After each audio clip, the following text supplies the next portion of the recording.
So, all right, welcome everyone to our post E3 discussion stream. I'm sackchief. I'm joined by Mr. Gentleman, and we are going to be talking about everything that happened during E3 weekend from beginning to end. So, yeah, we hope it'll be a good stream.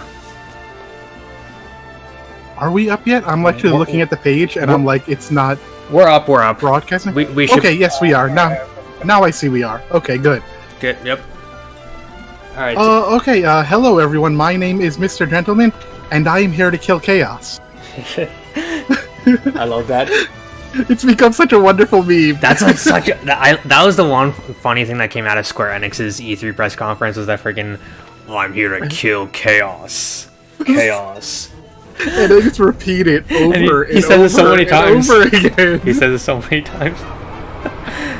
And I'm just gonna check up on everything. I'm gonna tweet out the link and just let everybody know. So we'll wait for everyone to show up before we. Sure. Let's let some people in. Talk to the chat. Answer questions while we wait.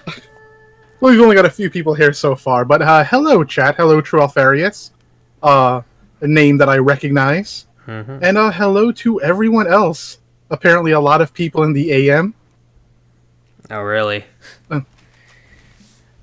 Let's see. E3 was all right. It depends who you were watching. It could go between being really awful and being really good, depending on which stream and at which time. But I'm sure we'll go through all of that. We'll go through everything. I have a list of my favorite things all written down, and we're gonna talk about some of that stuff. So, how much of E3 did you watch? So, I only watched live. I watched Nintendo live. That was the only E3 press conference I watched live. But I caught up on everything so far. So I know what got announced. Everything so far. Yeah, I like the masochist I am. I watched everything. Everything. And by everything, I mean like I watched everything. I think I maybe missed one minor thing, but I have seen the good, the bad, and the ugly. Mm-hmm. So overall, what do you think? What do you think about this whole show overall? Like I said before, it depends who you were watching. Some of it was the worst E3 I have ever seen, and that's saying a lot because E3 always has a lot of bad every year. And yet at the same time, there were some things I'm going to mention later that are actually the best of E3. The best that E3 has to offer. Really? Yes. I'm assuming we're going to start with the really mainstream stuff. Maybe Nintendo, since that is freshest in people's minds. Yep.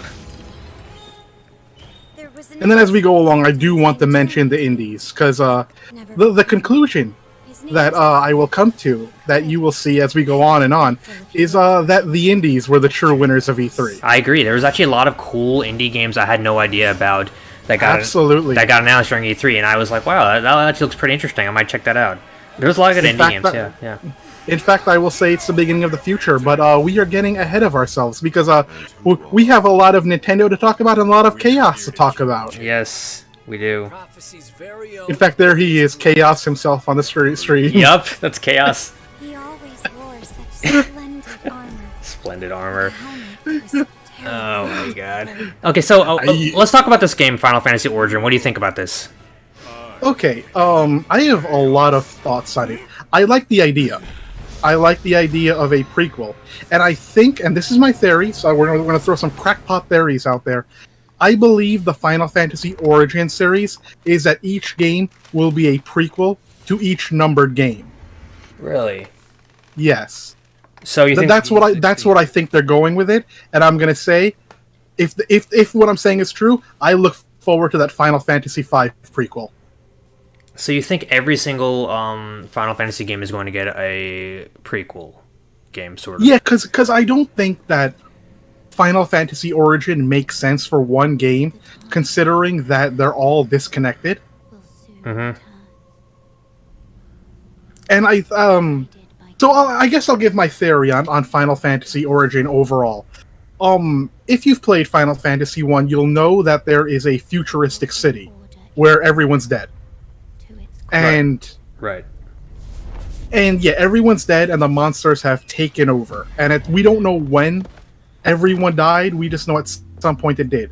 And if you look at all the main characters in Origin, they all have very modern outfits.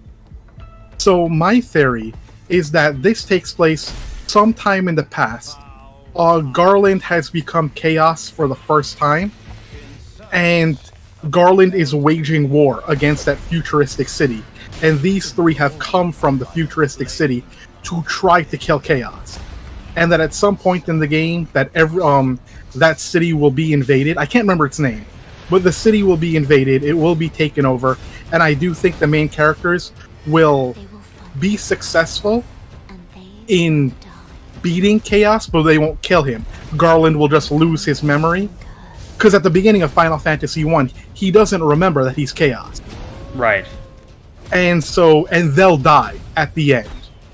And so that will be like the lead up to Final Fantasy 1.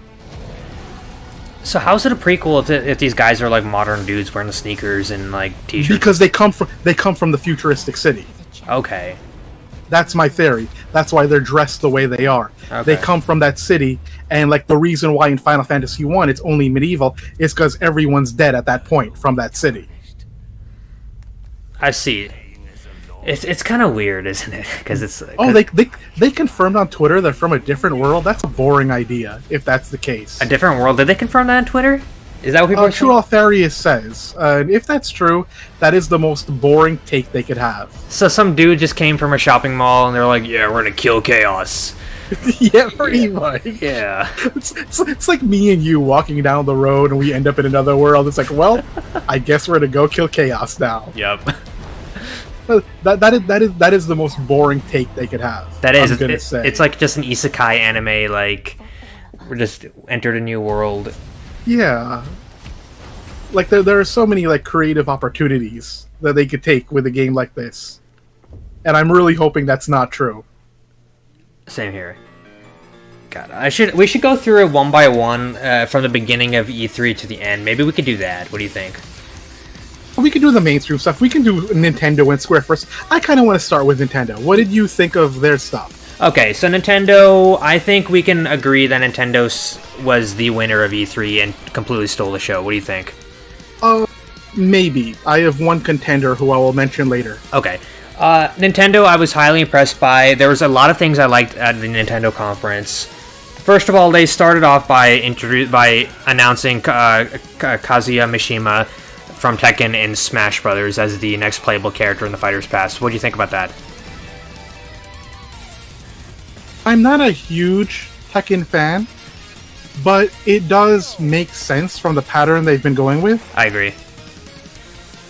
And it's like the last big fighting game icon who wasn't in Smash. First of all, I thought if they ever did a Tekken character, it would be Jin, but they did Kazuya. But the thing is, we have like Terry, Ryu, and Jin and Kazuya now. So now it's like all the different fighting guys are in Smash. I think it's a good idea, and it works really well overall. Yeah, it's like you said. Now all the fighting game characters are in one game. I feel like that after this, the only like logical next step is Blaze Blue, and now we're truly complete. Yeah, like all the like little ends and odds and ends that they're forgetting, they just stick them into Smash. Sakurai won't be happy until he has absorbed everything from all of gaming into his one game. Then then he shall be complete. Yep. Okay, and the Nintendo conference. There's a lot of other stuff they announced there too. So just to give my overall opinion on it, I think objectively it was a very good conference because in my opinion, what a gaming company and an E3 conference should do is appeal to as many people within its fan base as possible. Obviously, let's say you're a company that only makes shooters, then you're only going to do shooters. That's fine. But with Nintendo that has such a huge variety of games and fans, I feel like this did its job. Yeah. And so even though I wasn't interested in every game, I feel like, from that objective perspective, this was like a very good conference. I agree. It's like I could understand everything that got announced, and there's a lot of variety to the Nintendo conference that made it very interesting to me. That, and I do think, I almost want to say that they made the right call releasing a Metroid game this year. And I think that the franchise, what they're doing with it, is the right call, because now we know there are two Metroid teams. There's Yokio, I can't remember his last name, but he is the founder of Metroid. Yeah, the creator. He's the creator, and he kind of got a bad rap because he made Other M. Yeah. Because he really wanted to make this cinematic game, but it didn't work out, and there were gameplay issues with it as well. Like that's an entire saga of its own. But he kind of redeemed himself with the remake of Metroid 2, and I think he began to realize what his strengths were again, and have been running in that direction. And I think that he's brought back the one thing that Other M did right, which is that it felt like Super Metroid in modern day. And so, like, I think that with his latest games, he's running with that idea. He's good at it. He's found an outside studio that can really fulfill his vision. And I think that, if you have Retro Studios doing Prime, and he's doing like the Metroid that harkens to old, we can now get Metroid games more often and with more variety, because now one company's doing first-person 3D, and one company and he's doing 2D. So like, and I think it fulfills every niche, is basically what I want to say. I agree. I saw a lot of the Metroid gameplay, and that was actually a game I was very excited about, just to see Metroid go back to its roots, its 2D roots. Because it's been a long time. It's been like 16 years or something since we've had like a new 2D Metroid. 19 years. That's a lot. And the last one was Metroid Fusion. And this is the first game in 19 years to go forward in the timeline. It takes place after Fusion. And the gameplay homages Fusion in quite a few ways.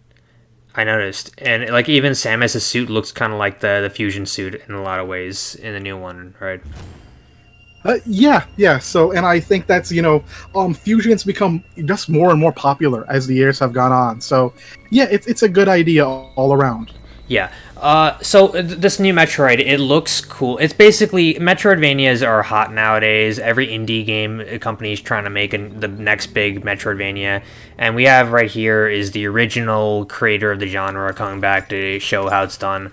In a way, and it looks really cool, like very scary, kind of very intense and dark. Yeah. And here's one thing I really want to give him props for.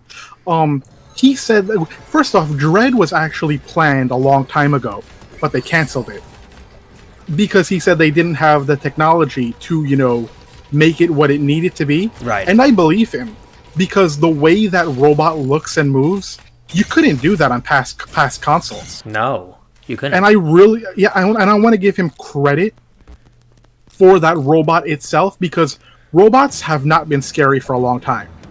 People have really failed to make them like as terrifying as they were in the Terminator. They've almost become like generic in a way, which sucks.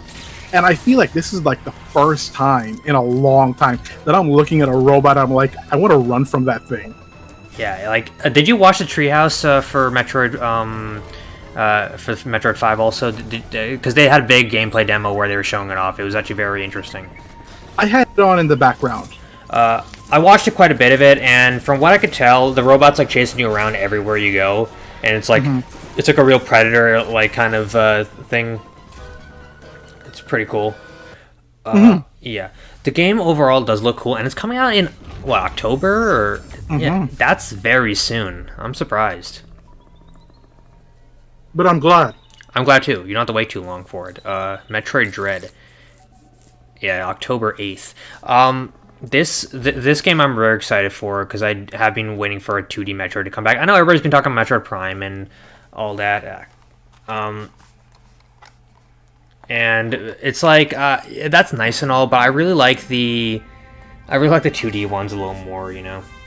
The only thing I would say is that I would like it if more sections had darker lighting, because that was really a trademark of early Metroid, like Metroid 1 and Super Metroid. Yeah, like scarier kind of, yeah. So some of like the sections are like really fitting, but I really would appreciate like more areas with like a darker lighting. I think that's one thing that I'd like to see from this game, and like we didn't really see that from the trailer. So Hello? I was just thinking. So you think it's too bright looking? Not too bright looking. It's not. It's not like so far in the other direction. But I'm just saying it could use more sections like that. Right. I'm optimistic about it. It seems like it's going to be too. good. Yeah, it has the original creator working on it. It has this company. What's the company called again? They were the ones who programmed the DS remake. The 3DS remake. Right, and that was pretty good. And they did like the Castlevania game also, and they have a lot of they have a lot of experience with Metroidvania style games. Yeah, it looks cool. Yeah. Yeah, I do know that some people say that the Metroid 2 remake was too easy because they gave you like so many offensive options. So I am hoping they balance that out. Right. Trying to think. Yes. Trying to think about what else. What's the chat saying? Anything interesting? Oh, they're addressing Bandai, and we will get to that. We will talk about that. I heard about that. All right. I have some other Nintendo stuff written down. We got ahead. Metroid out of the way. Yep. Metroid Party Superstars. They're finally like bringing back what Mario Party, Mario Party. Can you imagine this dark board game? Like aliens. Oh no, the Metroids are coming after you to take your stars. Yeah. Mario Party Superstars. Which is cool. It like, turn the music down. They're saying it's a little too loud in the chat. It's too loud. Okay. Sorry. Yeah. Right. Mario Party Superstars. Yeah, it's bringing back old Mario Party. They've got maps from the first game. A little cheap. I'd like them to make new maps, but fine. I guess they're finally listening to the fans. Mm-hmm. Super Monkey Ball Collection. Oh, that was cool. It's all the games. Yeah, every single one, right? Yeah. Yeah, and like I've seen like I watched GDQ a lot, Games Done Quick. Right. And like they destroy a monkey ball game like every time they do an event, and somehow they'll take this super hard game and beat it in like 20 minutes. Right. And so like after like watching other people play it for so long, I'm glad there will now be like a collection where where like I can just play all the games back to back. So yeah, that's great. Yeah, that's exactly how a collection should be. Just every single game, you don't miss a single one, and just all in one collection. That's cool. I'm going to say this, and this is going to be a running theme throughout the night, possibly. Yeah. And this is my complaint about E3 every year. It feels like they don't know their audience sometimes. They don't know who's watching. And, like, I'm sure... I don't know anything about Life is Strange. Yep, same here. I didn't care about it I'm sure it has its fans. I'm sure there are people who it appeals to. But it doesn't belong at E3. E3 appeals to certain subsets of gamers, and I don't think it's those gamers. And I think that E3 doesn't understand that year after year after year after year. Like, it just doesn't make sense to, like, waste time showing a game like that, on this stage. Right. Yeah, I was very bored. Okay, Square Enix, we're going to get to that soon. Yeah, we're going to get to that. We're going to start with what we like, then we're going to get to what we don't like. Everyone, we're going to have a good time with this. So there's a lot of salt to be had. What did you think of the Advance Wars remakes of 1 and 2? So that was cool. I did not... That's always been like a weird pipe dream of mine for Advance Wars to come back. Like, people are always like, oh, what old Nintendo franchise that's been gone for years do you want to come back? I always say, oh, Advance Wars, a custom Robo Arena, stuff like that. Like, and I didn't think this would come back. And it looks cool. It looks kind of like, how like Link's Awakening was kind of like toy kind of looking. It kind of brought the old version. These are remakes of the first two games, right? Mm-hmm. Yeah, it's cool, and kind of weird that they left the third game out. I feel like they should have just thrown that in as well. That was a DS game, or yes, that's probably why. They probably maybe they probably should have thrown it in. The only thing I don't like about the Advance Wars remake is the price point, because it's gonna cost $60. Did you know about that? Ooh, really? $60. I was surprised. It was like, oh, pre-order now. I was like, oh, cool. I checked it out, and the collection for Advance Wars 1 and 2 is $60. And I mean, they're remakes of an old Game Boy Advance game from 20 years ago. I don't think it I think that's a little too much, Yeah, I agree. Like, yeah, for two like GBA games that are getting not the most expensive remake, it's not, no. Yeah. I do. My one complaint is that I wish that like the vehicles themselves they had better textures. They looked a little bit cheap. Yeah, they look like plastic, kind of like toys. Yeah. Other than that, I am excited to revisit those games. Same. I'm excited for those. That's the same company that. Okay, this is Way Forward making the remake, but the original one was made by the same developers as Fire Emblem, right? Yes, Intelligence Systems. Yeah. And Advance Wars is the offshoot of the Famicom Wars series, which the Dragon Quest creator Yuji Horii has cited as one of his favorite game series ever. So that's pretty cool. Mm-hmm. Yeah. Anyway, everyone, if you've never played Advance Wars, it's a good game. You should check it out. And I actually think we should support this game because I'd like to see the series make a comeback one day. And seeing an old Nintendo series that's been dead for a while come back, it's pretty rare. What were you gonna say? They had Battalion Wars on the GameCube or Wii, I think, which was a very different game, but was still technically part of the same series. And then after that, like, the franchise disappeared. Yeah. Which is not uncommon for Nintendo. Nintendo kind of cuts their losses when it comes to weird experimental stuff like Advance Wars and stuff like that.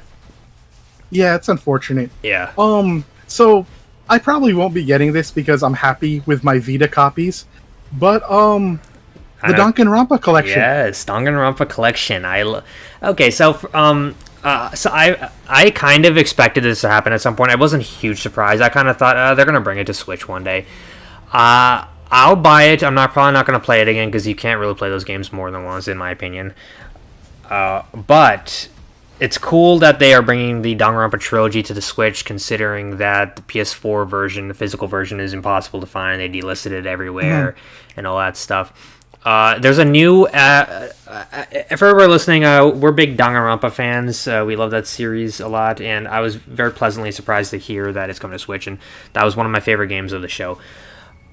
What's cool about this new Danganronpa trilogy is that it has a new mode where you can like go to the beach and there's like an RPG mode, and it looks kind of like Dragon Quest actually, kind of with the Danganronpa characters. You saw that? No, I only saw the board game was expanded to include all characters from every game. Yeah, there was like an RPG like battling thing with like leveling up and stuff, and you're like fighting Monokuma monsters and things like that. That was like a thing also in the new mode. So that was cool. Okay, all right. If there's new stuff, I'll maybe get it. Like, I do think those games are replayable. It's just that you can only do it like once a year. Yeah, you gotta kind of put it away for a while. Yeah, you gotta forget about what happened. Kind of, you gotta let your brain kind of forget about it for it to work. I mean, I can enjoy Danganronpa 2 just as a story itself. It is truly a great story. I think that's the best one so far. I agree. When that game came out, I think we talked about this before, but I was like pissed about how little recognition Danganronpa got when it first came out on the Vita, and how it got snubbed for all these Game of the Year awards, and it never showed up at E3. And that was genuinely the best game I played in 2014. I was amazed by how great the storytelling of Danganronpa 2 was. Like, it blew me away. And right. I'm glad that now the series is getting a lot of recognition, and it showed up at a Nintendo E3 press conference. I would never have thought that would happen like years ago. You want to know what this is? This is Nintendo, after how many years, reasserting worldwide dominance in every niche. And someone's probably wondering what I mean by that. For a long time, the visual novel market was dominated by the PSP. A lot of people don't know that. While the PSP and Vita were kind of failures in America, they were the most owned systems in Japan for a long time. A lot of people don't know that.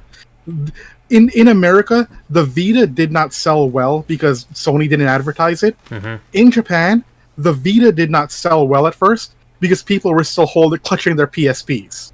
That's how big the PSP was. Yep. Now that Sony is out of the handheld market, it leaves Nintendo as the only handheld visual novel market. And basically Nintendo is like, well, you know what? We're going to re-enter the JRPG market now. We're going to re-enter this market now. We're going to take over the visual novel market. This is Nintendo stealthily trying to win every area of gaming, which they haven't done since, I don't know when. Yeah, decades ago, crazy. Yeah. But I think Nintendo is very stealthily winning back the gaming wars. I agree. So, Um, uh, I have Astria Ascending. I don't remember what that was. From Astria Ascending? I don't remember that either. yeah, I don't remember quite what it was. I have no notes with it. Cruise and Blast. Look, someone said in the chat that they just brought back a ton of old franchises in this, so they're right. I think Cruise and Blast, which was already out for arcades, is part of the Cruise in USA series. And the last time I remember hearing about that series was on the Nintendo 64, where Cruise in USA was like an early selling point for the system. So yeah, that was interesting. WarioWare is getting a new game. Yeah, that looked interesting too. It was like, but it looked a little bit different than the old ones. It was more like a puzzly kind of game, right? Yeah, it's a little different, but it's in the same vein. That's fine. They got to change up the franchise a bit every now and then. Yeah. I'm looking at my list and seeing all the things I'm interested in. Shin Megami Tensei 5. What do you think about that? I'm not a big SMT guy, if I'm being honest. Neither am I. It's not as interesting as some other RPGs, and I guess it looks fun if you're into that kind of thing. The main character's design was a little crazy. Like he like grew like all his long hair and stuff. Like what the heck? Like that was interesting. All right, since we've talked mostly everything, do you want to get to Zelda, or do you want us to mention something else first? I feel like that Zelda's the last thing we can talk. We have to talk about, really. Okay, you go first. Okay, so we saw The Legend of Zelda: Breath of the Wild's unnamed sequel for the first time in 2 years, and this was the first gameplay trailer we got for it. It showed us a little glimpse. It's a teaser trailer. It's not a real trailer. It was a teaser trailer that showed some gameplay for Legend of Zelda: Breath of the Wild's a sequel, and it actually brought up a lot more questions than it answered, even if you're like into the whole mystery aspect. First of all, I wish it was on the screen right now, but yeah, we'll. Let me change to it, actually. Hold on a sec, just so everyone can follow along. Crap. Never mind.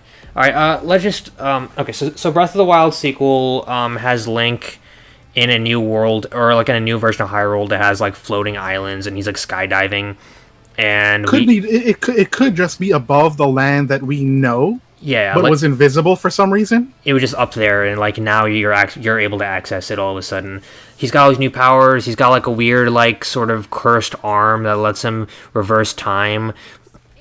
And there's all these new powers, and like they show Link, and he has like long hair now, and he's got like a weird toga he's wearing, and it doesn't answer a lot. It doesn't really show you a lot of the game, but it was interesting, and it was just fun seeing it. I was a little bit disappointed by the fact that we didn't see like a good amount of the game, but I'm glad that they at least showed us something. They said that it's still it's coming out 2022 and that they don't have much to show us. So probably going to be November 2022. Yeah, because that's when November is when they usually release their big gun for the year. Right. That it's going to be late 2022 is my guess. But it looked great, and I have high hopes for the game, because you take a game like Breath of the Wild and you just fix all the mistakes you made with a nearly perfect game. What do you get when you do that? Like, you get a really, really good game. Here, tell us what your opinion about it. I want to hear what you think. First off, I'm going to say that I did positively like it. I did, very much. I will say at first, I'm like, please be Zelda plays a part in the gameplay. Please be that Zelda takes part in the gameplay. A lot of people wanted that, and one of the first things they showed was Zelda being yeeted into a pit. Yep, and I thought, oh man, I guess she's a part of me frowned when that happened. I'm like, oh, I know. You told me you wanted her to like travel around with you and talk to you and like be part of his life, and then they freaking do the whole, oh, she's lost. You need to go save her again, like that crap again. God damn! How many times? Yeah. And there's precedent, because there's spirit tracks where Zelda's soul travels around with you and helps you, which was cool. Hello? Yeah. I'm just thinking.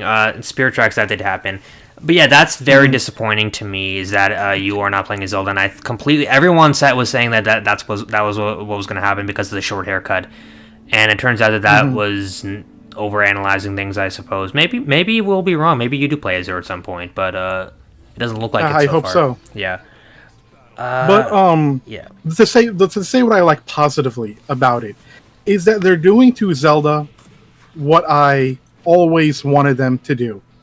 My internet's acting up. Can you hear me? Yeah, I hear you just fine. Okay. And that is, I really felt that. I felt that how do I put this? The franchise really needed to reinvent its equipment, and I felt like a lot of the things you could do in Breath of the Wild, you could do within like the first island. And so, like, and what I'm liking here is that the equipment really have a lot of new capabilities. So what you have is that you have this flamethrower arm, and you have this ability to go vertically upwards through solid ground to a floor above you. And I'm like, this is what Zelda needs. It needs to like reinvent its means of exploration and its means of attack and its means of solving puzzles. And I Right. think that the series is it showed me that it's going in the right direction with those ideas. Yeah, it looked like they were introducing a lot of cool stuff into the new version, like with that whole reversing time thing. I believe Link's new power is that he can reverse time because they show the water droplet popping up, and then Link shoots up through like the solid object, like you said, through the island. I think that has something to do with new powers. And they show him reversing some spiky ball to attack the bokoblins. And it wasn't the stasis field like in the first game. It was like his new powers that he has from his arm. Oh, it's finally on the screen, Zelda. Yeah, and it's like it's just very exciting to just think about what they might do with this. And there's also all of the new questions that people are asking about like the story and what might be going on here and trying to piece things together. So, what do you think's going on? Do you have any theories or anything like that? It looks like Ganon does something really bad to Link's arm. Yeah. Hence why he needs medieval cyberpunk arm. He's got like the robot arm going on there, and it's interesting. It's kind of like Metal Gear Solid 5, how Snake got the robot arm in this one. That's like the big gimmick now, is that his new arm can do all this crazy stuff. Right? Yeah, and that's an interesting idea. So I'm wondering if maybe Ganon has corrupted his arm in some way, and that's the arm the Triforce of Courage is on, right? So I'm wondering if that will play a part. Yeah. It's like that glowy arm in the teaser trailer that saved him when he was about to fall down. It sort of merged with Link and became a part of him. And people are wondering, oh well, what's this arm? Is it maybe how like in the Breath of the Wild lore there was a hero that lived like 10,000 years before the events of Breath of the Wild and all that. People are thinking, oh, maybe that has something to do with it. Maybe it's about Link going back into the past, and that's why the islands are floating. And they're wondering why Link is wearing like this tunic and not this tunic, this toga. And then in the other scenes, he's wearing the tunic of the. He's wearing the champion's tunic, right? Right. Well, yeah, Breath of the Wild always dealt with the past and the present. I don't always think it did it well, but that's what it dealt with. And so it wouldn't surprise me if this was expanding on that. And this time it's going even farther into the lore and how that affects the present. So that could be interesting. Right. Yeah. I want to talk more about this game, but there's not a lot to say. Yeah, there's not a lot to say. I do think, like, gameplay-wise, this is going to be really fun. Because the thing with Breath of the Wild is what they call an emergent game, in that you have all of these tools, and you can kind of do different things with them. But the amount of fun you're going to get out of that, depending on the player, is going to be different. Like, some people really get a kick out of stasising like a boulder and then jumping on it, hitting it a few times, and then they go flying across. Yeah. But to those people who don't quite experiment with those things, all of the equipment in Breath of the Wild gets old hat really fast. Yeah. And it doesn't help that the dungeons, like half of them were ball puzzles. I know, that's one of the biggest problems, actually. And yeah.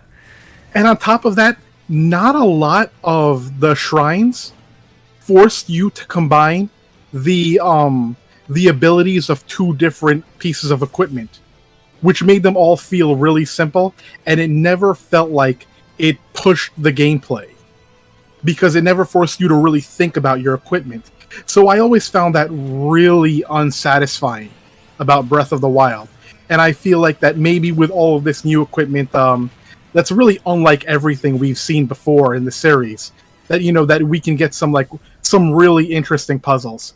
And I'm also wondering what kind of puzzles they can do with the time travel stuff, because I really like A Link Between Worlds, and I really liked that go in the wall mechanic. And there were a lot of points in that game where I'm like, where I would forget that mechanic would exist, and I'm like, how do I solve this certain section? And 2 minutes later, I'm like, oh, that's right, I can go into the wall.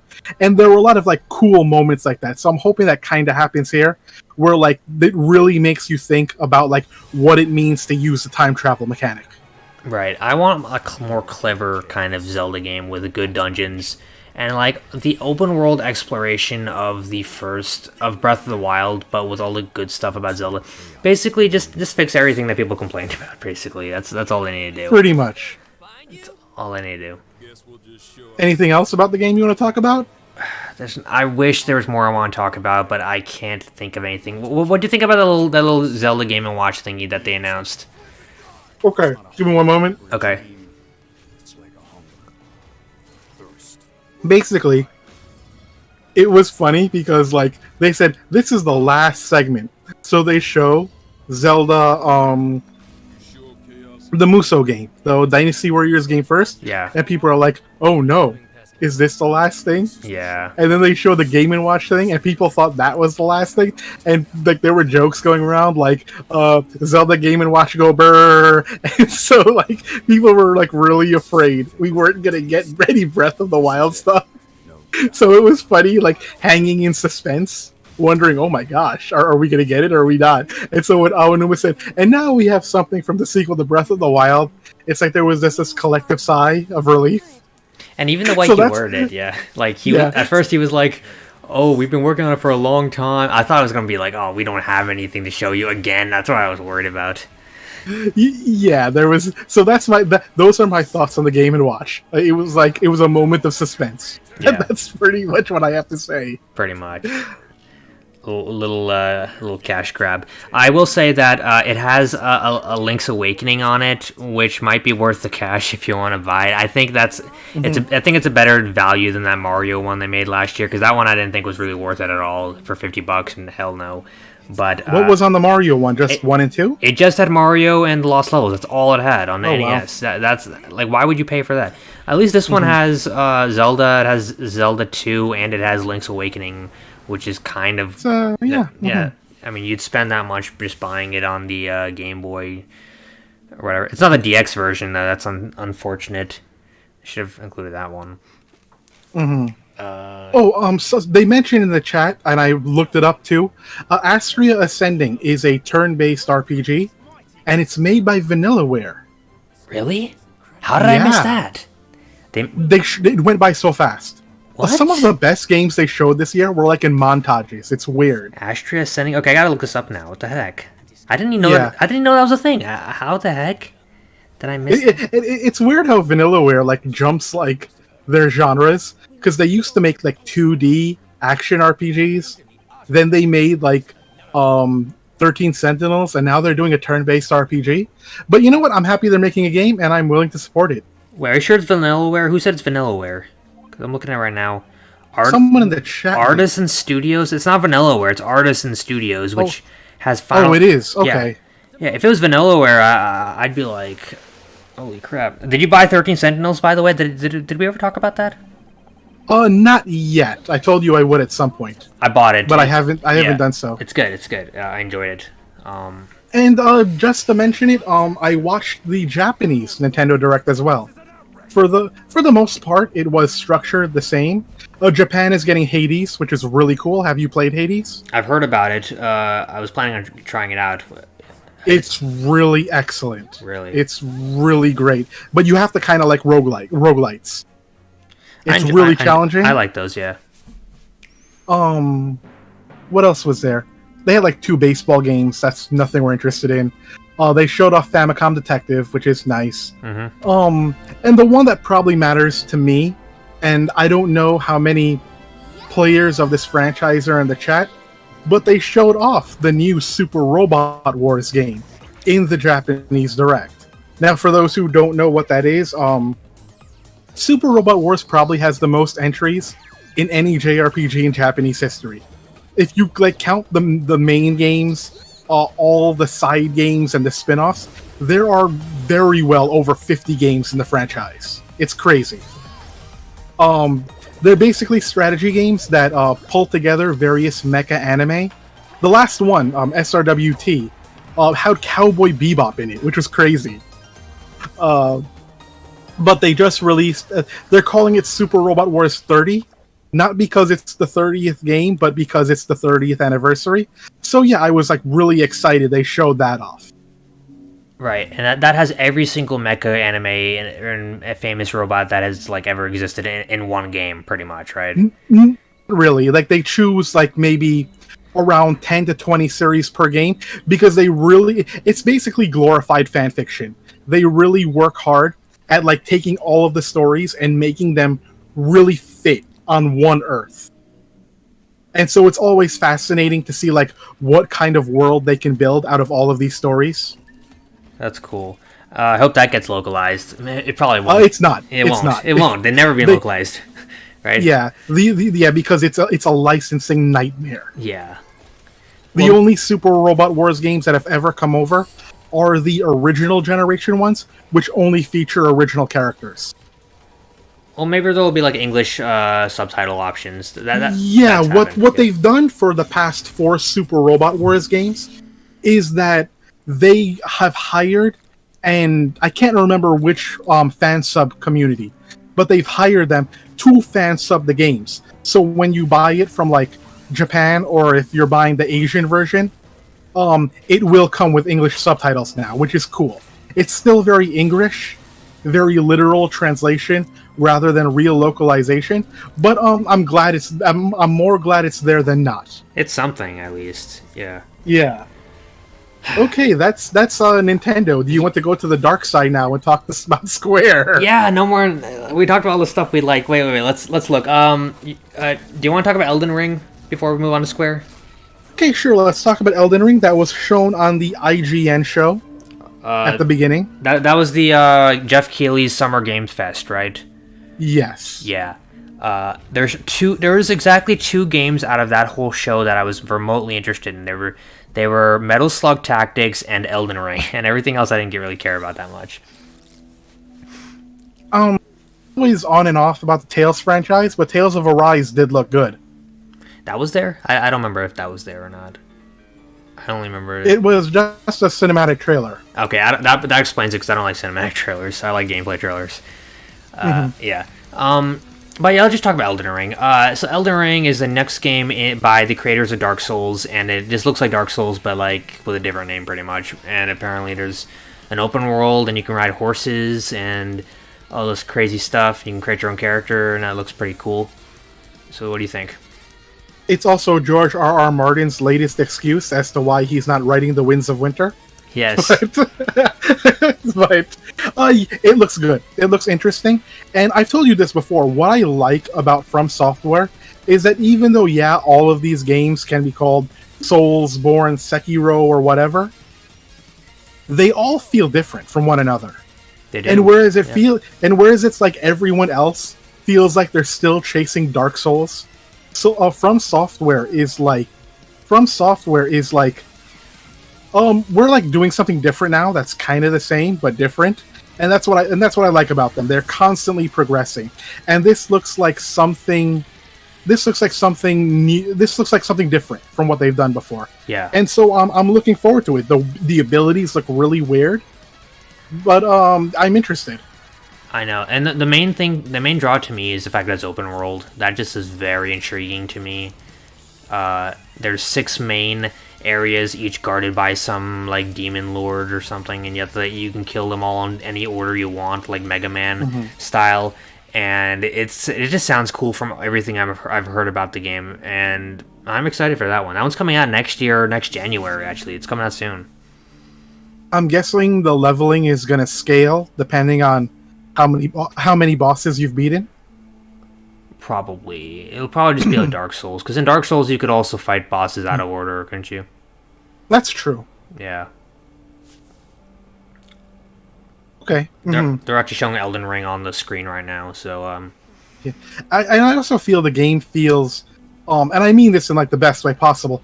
It does feel very anime, like with this glowing yellow tree and everything like that. Mm-hmm. And all of like the really odd creatures. I don't even know how to describe them. They're very strange. They're just creepy Japanese horror kind of creatures. That's kind of how I would describe them. Like Yeah. All the arms and stuff, and... Yeah. Yeah. So yeah, I am very much looking forward to it. Do we know when it's coming out? Yeah, January 2022. Right. Okay, well, next year will open up very good. Yeah, I'm excited for this. I'll definitely get this one day one. So, it has like Norse mythology stuff. You play as the Tarnished, and these just look like Dark Souls monsters, pretty much for the most part. It's still From Software doing their thing, but George R.R. Martin is the one creating like the lore and stuff, I guess. Yeah, because it's kind of weird because I'm looking at the trailer and I keep telling myself none of this feels like George R.R. Martin to me because his worlds tend to be there aren't a lot of high fantasy elements. Like you won't see giant skeleton monster in George R.R. Martin's lore. Like the closest you'll get is like the others would ride ice spiders, and like that's the most weird you'll get. So maybe that's all Miyazaki. So I'm wondering like what exactly is it about the story and the lore that Martin contributed? You think maybe just a marketing scheme to get people to interested in the game? It could be, but we'll see. Because this just looks like it really does look like Dark Souls to me. So that's kind of just all. Yeah, it does. Like really. Regardless, it looks good. Yeah, it looks great. Anyway, is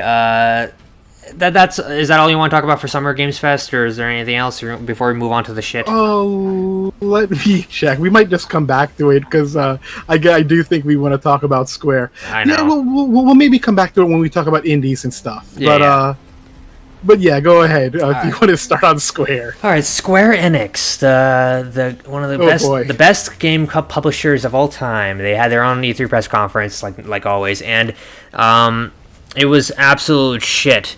It was like, what the hell were they thinking? Like, first of all, they start off with this with Eidos Montreal's new game, and it's this Marvel Comics Guardians of the Galaxy video game, and I'm like, all right, whatever. I wasn't super interested in it.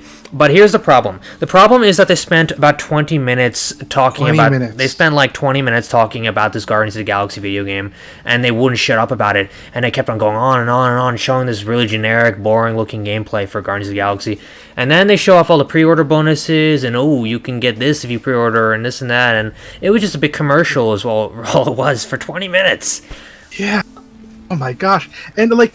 everything about that game like hurt my brain because on one hand like it follows like the conventions of a lot of modern video games where they think, hey, it's very Hello Fellow Kids, if you know what that is. Mm-hmm. In that like the dialogue is like it's all this banter but it's not well written. The voice direction, and not that the voice actors are bad, but the way they're directed to speak is like the most obnoxious way possible. So they are just bantering on and on and on, and they won't shut up. And it's like my ears are just about to bleed from everything that. And the gameplay was like this over-the-shoulder third-person cinematic shooter game, like we've seen a million times. And and then like the color scheme is like every like it's a little complex. My feeling on how I'm glad that like not all Western games are gray and brown now, even though a majority of them still are. Mm-hmm. But that when they do color, they all do it in the same way, and it's this super poppy yellow and pink, and it just looks weird. I don't like the character designs, and the gameplay with Peter Quill just doesn't look interesting. It looks slow and clunky. No, it doesn't look interesting. It looked like very generic. It looked just like that Avengers game that we got like a year or two ago. Yeah, and I played that, and it was okay at best. Yeah, it was not nothing amazing. It did not deserve to take up this much of the E3 press conference at all. That was ridiculous. The fact that they spent so much time talking about it, and everyone was making fun of them on Twitter about it. Everyone was joking about it. They should know that they screwed up with that with folk. And they did this last time with their Square Enix Presents last time back in, what was it, like March or something, with that Life is Strange 3. They just kept going on and on about Life is Strange 3, and I'm like, geez, is this gonna take up the whole conference? Like, I'm a huge fan of the Guardians of the Galaxy comic book back from around 2006. Because back then, the comic was really good. right? And I feel like both the MCU versions and these versions are like a giant affront to what Guardians of the Galaxy won't be. I won't like bore everybody with like my years of comic knowledge. But like Peter Quill in the comics is a legitimately like interesting character. He like had to make a choice between either saving a planet or killing hundreds of thousands of people. And he was the only one there who could make that choice. He made the choice. He killed the hundreds of thousands to save a planet of billions of people, and then he turned himself in. And he said, I did what I had to do, please arrest me. And so, like, the reason why, like, he makes jokes is basically because he's preventing himself from falling into depression. And that's an interesting character. Whereas, like, the modern Peter Quill is, like, jokey joke guy who listens to 80s music. So, yeah. Yep. Yeah. So, Happy Thugs Gaming. You mentioned, does anyone talk about Final Fantasy? We talked about Origins earlier already in depth. I just want to say one more thing about Square before one more little rant. Okay. Before I move forward, and that's this. I understand that Square is trying to appeal to a Western market, and that's the reason why like 90% of what they showed were action RPGs. But Square is a company that doesn't realize its influence on the West. Despite not being the first, JRPG, they were the ones who made it popular in the West to begin with. Regardless of what anyone feels about Final Fantasy VII, I think it's okay. They were the ones whose advertisement campaign put RPGs on the map. They that was the first true AAA ad campaign. There was no Western gaming advertisement like that before. It was crazy. Like, you would go see a movie and there would be an advertisement for Final Fantasy VII. And then so FF7 is this, and so Square is this backwards company where it's like, they stopped advertising turn-based RPGs, then we're like, I don't know why turn-based RPGs don't sell anymore. And I'm like, you idiots. It doesn't sell anymore because you stopped doing the things that make it sell. You could make a meme image out of it practically. It's like, Square stops advertising. We don't know why these games don't sell anymore. And then when something like Bravely Default sells over 1 million copies in the West, they're like, what? People want these games? It's infuriating, is what it is. It's absurd. It's okay. I'm done now. It's absolutely absurd that Square Enix is the publisher of the most famous JRPGs of all time, and they spend their press conference talking about random crap that nobody cares about. Jeez, what other crap was at the Square Enix conference that I don't care about?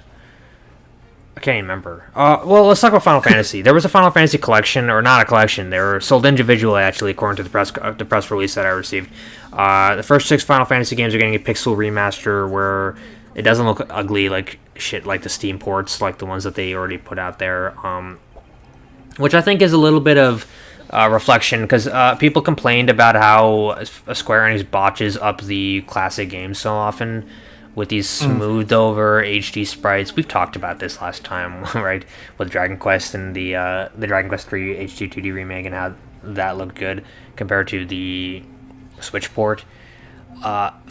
Basically, Square Enix is going to be releasing the first 6 Final Fantasy games with a pixelated 16-bit style that it'll probably look pretty good. And I'm excited for that. I'm excited to see how that looks. But yeah, I'm looking at my list of things I enjoyed from the Square Enix conference, and it's very, very slim. You still there? Mr. Gentleman? Hello? Did he dip on me? Hold on a sec. Hey, I can't hear him. Huh. Maybe he had to run off or something. Alright. What's the chat saying? Nobody cares about chaos. It looks worse. Okay, so people think that the new Final Fantasy remakes look like shit. Okay, here's the thing. They may look like shit compared to the originals, but compared to the shitty Steam ports, they look a lot better. That's all I'm really going to say about it. I mean, they might as well have just ported the originals, but this is okay, I guess. I was overall not impressed by the Square Enix conference. I thought the Square Enix conference was absolutely garbage and shit. Also, Mr. Gentleman, I can't hear you. If you're trying to talk, I can't hear you. Just letting you know. Did he just dipped on me. Damn. Maybe it's his connection. His internet's not that good, so that might be the case. So, let's see. What was I going to talk about the Square Enix conference? Life is Strange. I'm not interested in that at all.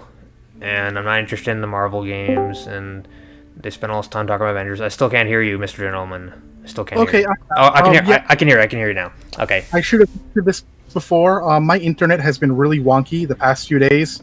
And you know this. I'm just mentioning this to the chat. Yeah. And so and so I may drop out every now and then. So just talk about whatever if I drop out for 2 minutes. Yeah, of course.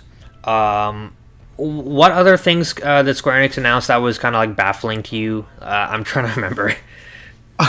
Okay, they added more Avengers content because people care about that. Yeah. They announced Hitman Sniper: The Shadows. I'm not big on the Hitman Sniper games. I'm okay when they're an added section to a main game. Mm-hmm. But as a game by themselves, it's not the most interesting thing. No, it's not, because you're just standing in place sniping dudes and stuff. I want to play the real Hitman game. Yeah, it makes for nice side content, is what I'm trying to say. Yeah. Legend of Mana is coming out. The remaster is coming out later this month. Get it? It might be the best Mana game. Just make sure you look up how to not lock. If you're going for 100%, make sure you look up on how to not lock yourself out of 100%, because it's easy to do that. Good to know. But it is a beautiful game, though. It might be the most beautiful game in existence. It looked good. It looked the sprite work and pixel art looked amazing, actually. Yeah, the backgrounds are fantastic. They just look gorgeous. What did you think of Babylon's Fall? Babylon's Fall. Okay, that one. Okay, I thought it looked really bad, actually. It looked kind of generic. Really? I don't know. It looked like it didn't look that interesting to me. It's like a multiplayer kind of co-op kind of thing going on and stuff. And I don't know. What do you think? I liked what I saw for the most part. I'm always willing to give Platinum Games a chance. Right. Because they always make. Well, I won't say they always make quality games, because Activision put very. They made 3 games for Activision, and they put really strict time limits on them. And so because of that, they they never completed a few games to the level they wanted to. Right. So the Ninja Turtles game was never fully realized. The Terminator game, Ninja Turtles, Transformers were never completed on the level they wanted to because of those time limits. But they still put out very enjoyable content. So I'm willing to give it a shot. I'm just wondering how live service it is. Is it like Avengers, where it's a live service game, but the main campaign is still long enough that you'll get enjoyment out of it? Or is it strictly live service online multiplayer? So we'll see. Right. So that was at the Square Enix conference, right? Yes. Okay. What else was there that we should go over? Again, I'm annoyed that Life is Strange was shown at every conference. I mentioned that too. Why do they keep trying to push this Life is Strange thing on us? God damn. And there's going to be a mobile Nair game called Nair Reincarnation, which is a turn-based RPG. That's cool. If like the main Nair guy is writing it, I'm willing to give it a shot. Yeah, I like turn-based RPGs. No problem with that. And I think that's just about everything. The pixel remasters look okay. Some of them look too close to the PSP for my taste, but we shall see when we get better images and they're not shoved in the background. Yeah, I was telling the chat, I was saying it looks better than the Steam ports, and that's saying something. But the thing is, like, it doesn't look good. It doesn't look amazing or anything, but it looks decent. It might be a decent way for this. Like, we Dragon Quest fans are being spoiled by that HD 2D remake that we're getting from the DQ team. Like, that looks amazing. And Final Fantasy's getting these pixel remasters, which don't look nearly on that level. Right. Yeah. And to those just joining us, because I see a few of you in the chat, we talked about Stranger of Paradise earlier. What we thought about chaos and chaos of the chaos within the chaos. Yes. And where we think the main character. I guess we didn't talk about the gameplay. It looks kind of Souls-like. Yeah, it does. It's Team Ninja. It's the creators of Ninja Gaiden and Nioh. Right. Yeah, they're making it. So it is a Souls-like game. It's most likely going to be a Souls-like game starring this dude wearing sneakers and like t-shirt going to kill chaos. And all that. It is. Yeah. It is weird that Square feels like it's following everyone else rather than being their trendsetter, because Stranger of Origin feels very Souls-like, and Final Fantasy 16 feels very Platinum-like. Mm-hmm. Final Fantasy. Stranger Souls was, what was that one again? That was Final Fantasy Origin. Right. Okay. Yeah. Yeah, it does feel very Souls-like. It's weird that they're. I never expected a Final Fantasy Souls-like game to pop up, and that's really interesting to me. But yeah, it looks alright. People are saying that the game looks really ugly and that the graphics look really bad. That's what everyone's saying. I do think the environments are not as inspired as they could be. I'll say that. Yeah, I think the game looks really silly, to be honest, because this is a little bit jarring to me, is that the dude's got the giant sword on his back, and he's just like a normal looking dude wearing like street clothes. I'm not gonna get over that. Like it's weird. It's like, and he doesn't even have a strap for the sword. It just clings to his back. It's like, it's one of those games. Yeah, there were like a ton of weird objective problems in some of the Square trailers. Like, someone mentioned that for the Hitman sniper trailer, the bullet fired still has the casing on it after being fired. I saw that. That's kind of funny. That is funny. That shows you they don't know what they're doing. Yeah. Okay, I think that handles the Square conference. Now for the lulls. Is it possible for you to get a video on screen through Discord? Yeah. Through Discord? Is it possible for you to get the Intellivision conference up on the screen for a second? Okay. Hold on a sec. Okay, let's pull up the Intellivision conference. All right. I didn't even know that existed. Okay, hold on a sec. So there were a lot of really bad conferences that were. While you're doing that, I'll talk to the chat. Okay. There were a lot of conferences that were worse, believe it or not, than the Square conference. There was the Take-Two conference, in which it was 45 minutes of them just getting political. We won't go in detail. That's not what the stream is for. I'll just say they did not show a single game. There was the Mythical Games presentation. And this could go either way, because they just showed one game called Blancos Block Party, which uses NFTs as characters in an open-world multiplayer sandbox game. Now, it did look kind of interesting, but considering the whole point of the game is you buy the NFTs, it means that this could be a giant microtransaction nightmare. It's nothing but getting people to buy every NFT in the game. So it's like, it could just be like this giant like vacuum of money. And then there's the Bandai Namco conference, in which they just showed one game in a and it wasn't even like they showed a trailer. They showed an interview. It was just the most bland, boring interview about a game called Dark Pictures House of Ashes by Supermassive Games. and there was nothing else. And I'm like, Bandai Namco, why would you call it the Bandai Namco conference if you're just showing this off? So it was very bizarre. I heard it was awful that they only showed one game off when they had all these different games they could have just tossed in. They could have tossed a Dragon Ball game in there. They could have tossed the Elden Ring or anything, but they showed one. They could have showed Digimon Survive, which I've been waiting eons for. Are you want to watch this in television conference?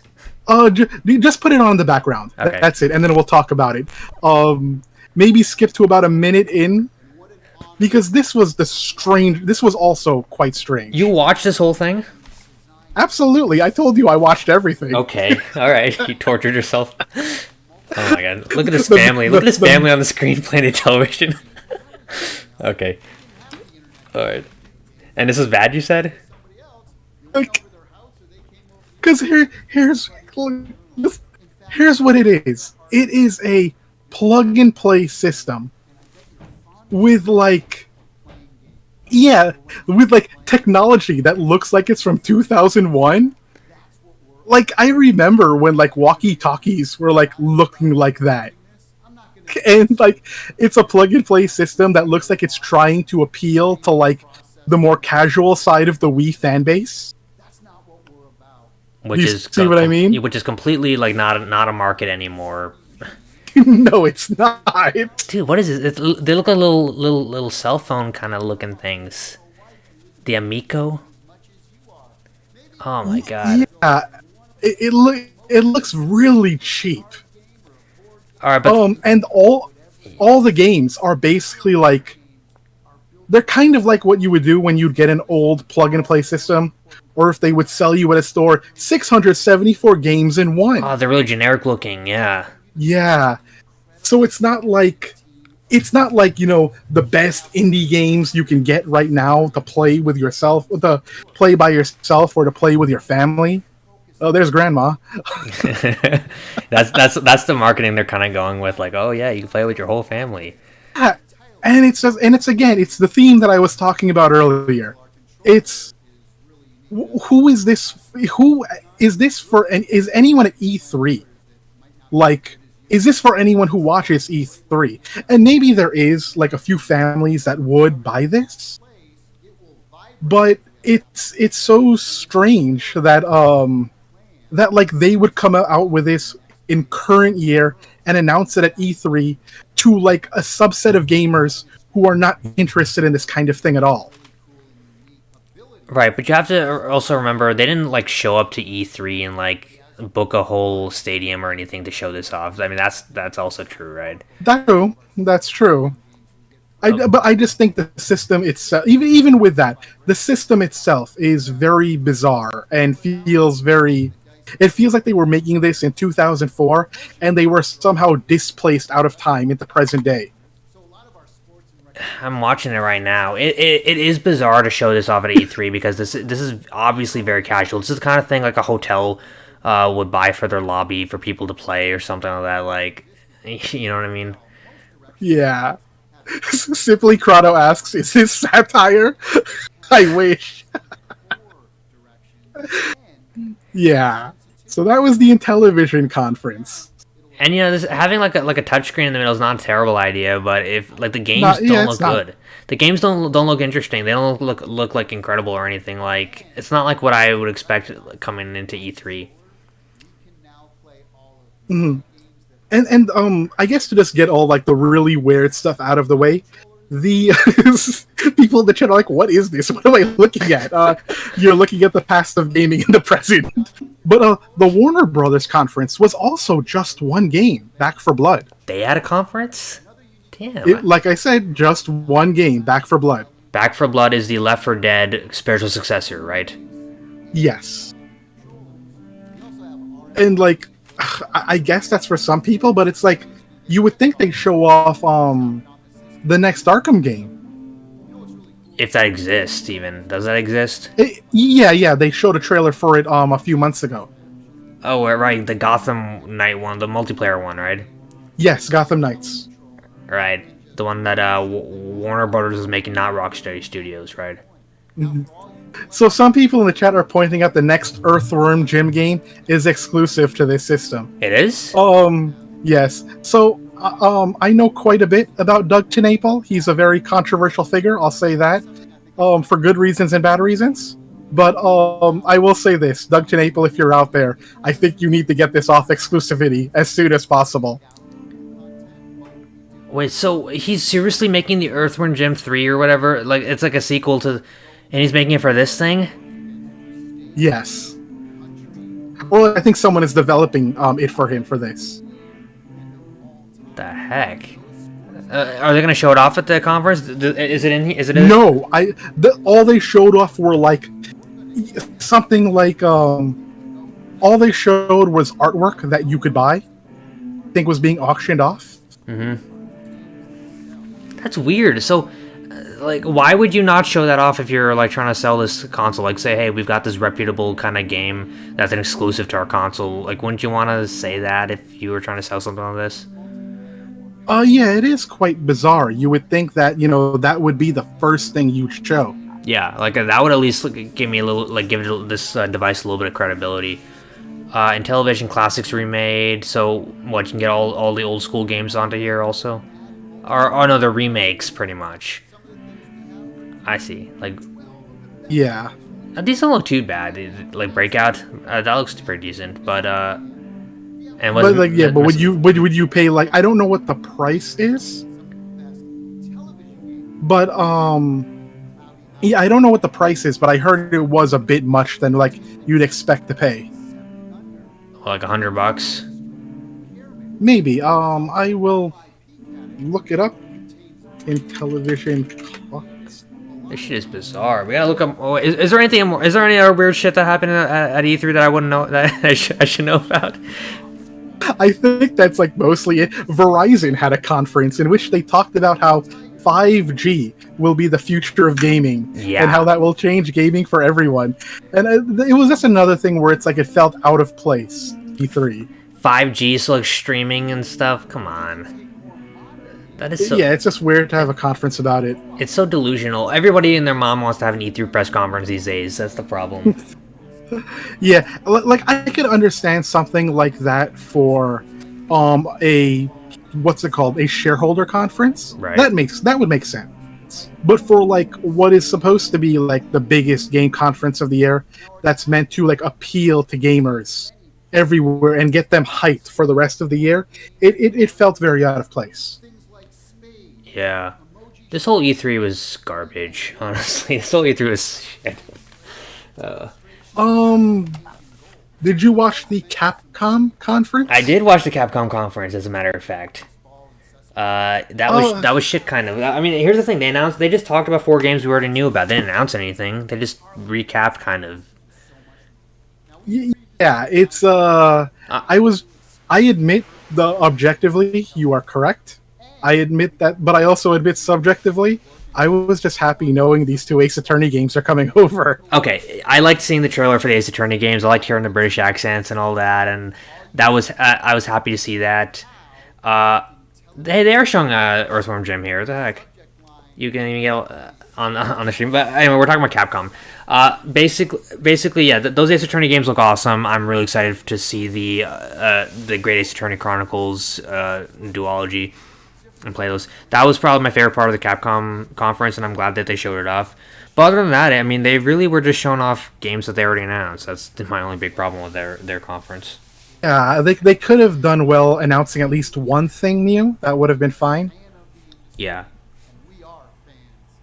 Yeah, a lot of strange stuff this year. Yeah. And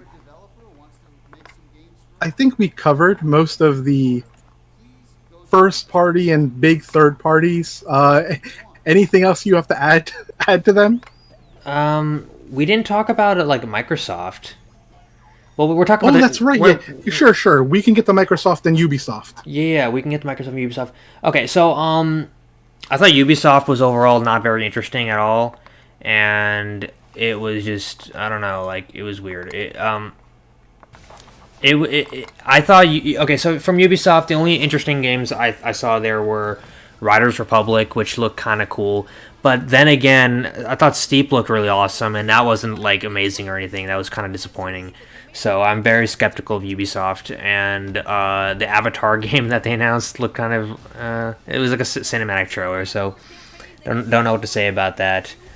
I don't know. Ubisoft was pretty dry for me. What do you think about Ubisoft? Here's the thing about Ubisoft. We mentioned this on Sunday. Yeah. That Ubisoft I watch every year because it's so cringe. And like they'll go on stage and they will do like the things that like the least self-aware things you have ever seen. Like just the fact that they do a Just Dance thing on the stage every year is like eyebrow raising enough. They haven't learned that people don't like that. Yeah, and it's eyebrow raising enough. And every year they just manage to say something weird on stage that gets memed to death. And the one thing I suppose I can give them, and maybe because this was not done on a stage, was that it was less cringe than previous years. And I suppose I can give Ubisoft that credit. Congrats, you're not as cringe as normal. Yeah, I think someone said better than usual does not quite mean you were good. Yeah. Oh, they announced Mario and Rabbids. That was interesting. That's probably one of the better games that they announced. Seeing Rabid Rosalina has scarred my eyes forever, but the game looks great. Yeah, it looks good, but aside from the Rabbids that have to be part of it. But yeah. But yeah, it's a cool little strategy series.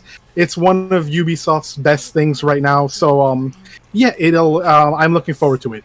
Yeah. Overall, Ubisoft, it was very average. I thought Riders Republic looked kind of cool, like open world, like bicycles and skateboards and stuff.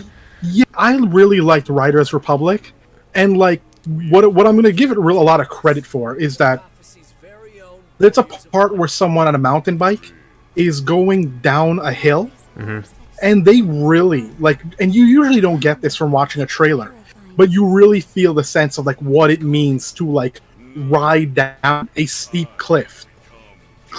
And I thought like, wow, that looked really good.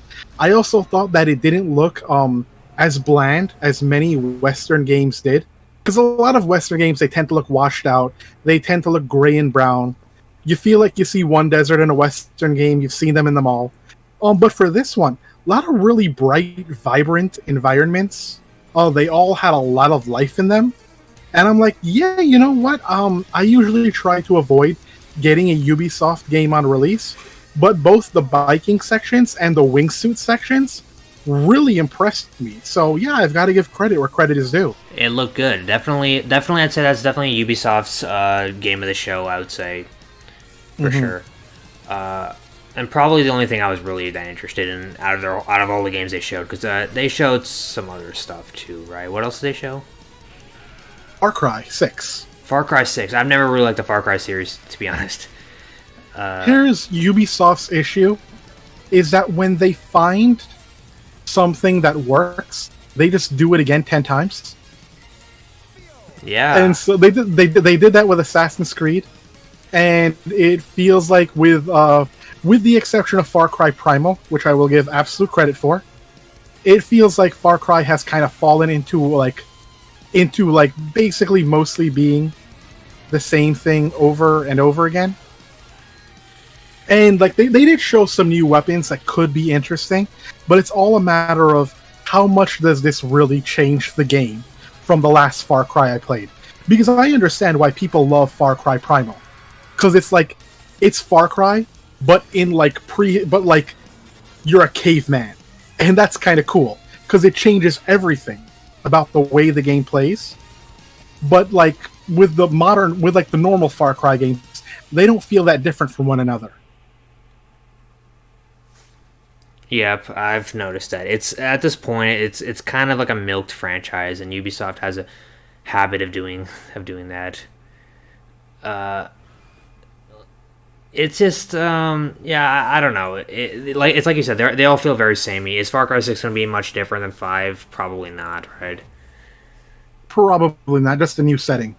Yeah. Same with the Assassin's Creed franchise. That franchise is dead to me. I used to be really excited whenever they announced a new one, but not anymore. Because it's just, they milked it too much, you know? Voice is robotizing a little bit. My voice, does it sound okay now? Oh yeah, it's better now. Okay. Yeah,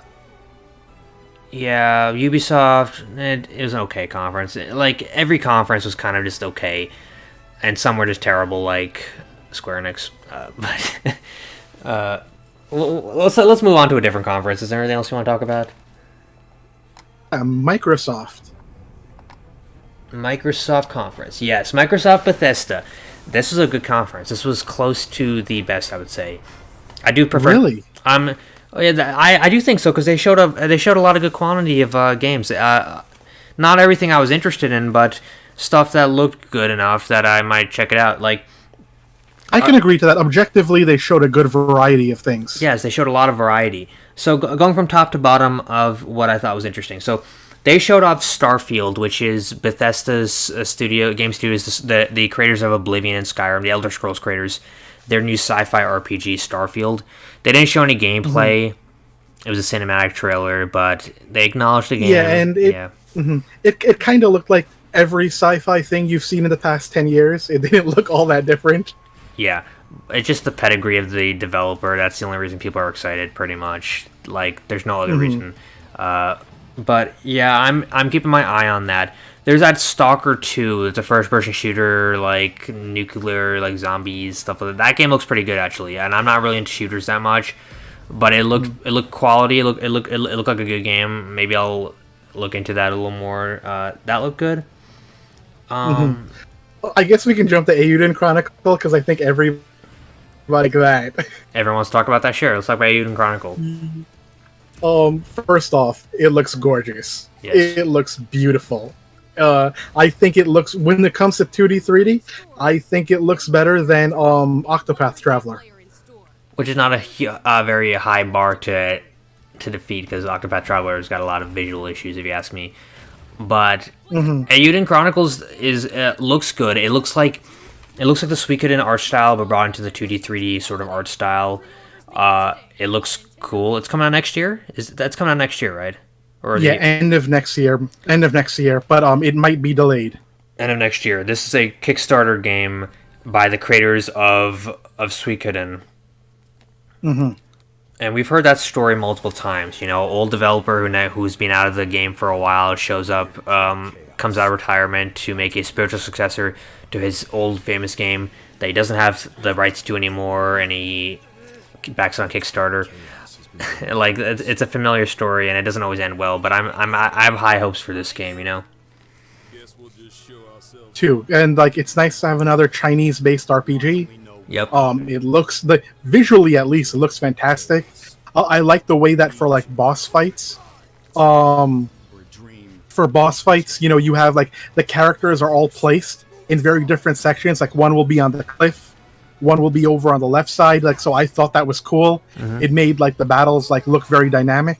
It feels like Suikoden because you have all the characters attacking at once. Yeah. And I do like the environments. The environments are beautiful. The environments are beautiful. The thing about Suikoden's gameplay, the characters attacking at once, that's the one thing I love about the series that I wish Dragon Quest would have stolen, like, or adopted from them, because it just makes so much sense. Why not have all the characters just, like, fast action to turn-based combat like that? It's a turn-based game too, right? Yes, it is. Yeah, that's great. We need more we need to support more turn-based games, so everyone's got to buy Eiyuden Chronicles when it comes out. Yeah, they announced also, I don't know if this was the first time they mentioned it, but they announced a Eiyuden Chronicles spin-off. Really? Which, yeah, it's going to be a side-scrolling action RPG, and that's going to come out in 2023. I see. Interesting. And someone asked if it's an Xbox exclusive. No, it will be for PC as well. And that's always the thing about Microsoft conferences these days. is that unless you want the Game Pass really bad, which is a legitimate reason to buy an Xbox, I can understand that. But if you're just looking for the new games, which can be gotten on a Game Pass as well, I know that, you don't necessarily, for 90% of what was at this conference, it says you also can get it on PC. Pretty much. So wait, is Microsoft involved with this game somehow, or like are they like funding it, or what's going on with that? No, it looks like they just hosted it or for their conference. Yeah, I think Microsoft, and this is a pattern they've been showing in the past 6 months, where they've been trying to get more and more of like the Japanese games fan base, because like despite like what's it called, the game coming out later this month, the JRPG, the action one. Which one? What's it called? Scarlet Nexus? Yeah, that. Yeah, they were like, for a long time, I thought that was a Microsoft exclusive because they were the first ones to show it off. But no, it's for all. It's like it's multi-platform, but it's just that Microsoft is really trying to court, Japanese developers more and more. And it looks like it's working because Microsoft is really going somewhere with the new console generation, and I'm amazed that they gave a niche indie game like this the time of day. Mm-hmm. And they this was already true, but they made sure to announce that all Yakuza games are on Game Pass. Yeah, I heard. That's cool. They announced that. They announced Diablo 2 Remastered is going to be on Game Pass apparently.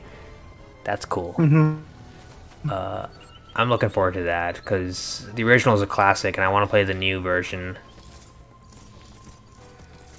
They showed off just a cinematic trailer for Outer Worlds 2.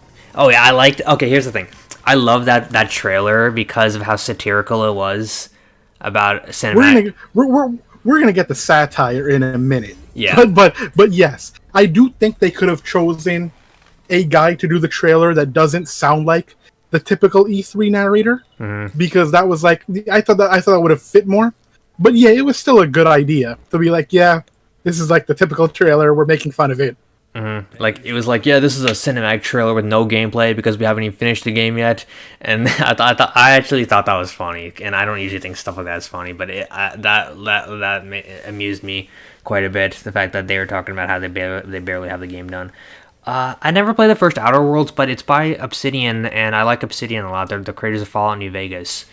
So, yeah. Obsidian 2, though I did hear this was one of their, not a bad game by any means, but not their best. Not as good as New Vegas. People were expecting to live up to that kind of hype, but it wasn't quite there. I think everyone wants, the next New Vegas. They're like, they really want it. And they're just hoping for it. But yeah, Outer Worlds is good. It just could be better. And maybe the reason we're getting Outer Worlds 2 so quickly is because they want to maybe correct their mistakes. That'd be good. I think that'd be good. Maybe they can give us our New Vegas 2, with Outer Worlds 2. Mm-hmm. Did you, anything else you want to say about that before I mention the next game? No, not much. Let me see. Slime Rancher 2. Have you even played the first one? Haven't played the first one, but I've seen gameplay of it. It's like a first-person kind of thing. Yeah, I like it when first-person games do something different from just shooting. Mm-hmm. So, yeah, I do like this idea of abducting slimes and shoving them in your glass boxes. Oh, that sounds fun. The Steam sale will be beginning on the 24th, I think. So if it's on sale, I may be picking it up.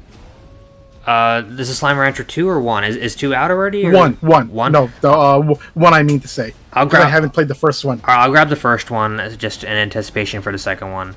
So when that Steam sale starts, can't wait for the Steam sale. That's gonna be fun. What did you think of Atomic Heart?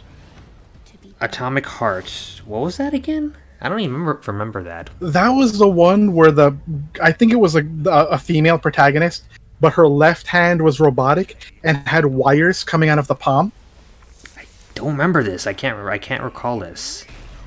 Yeah, it's kind of cool. 'Cause it's kind of creepy because the wires are constantly in the middle of her palm, and she can like hack things with it and do like telekinesis with it. It looked really weird, but it looked like my kind of thing.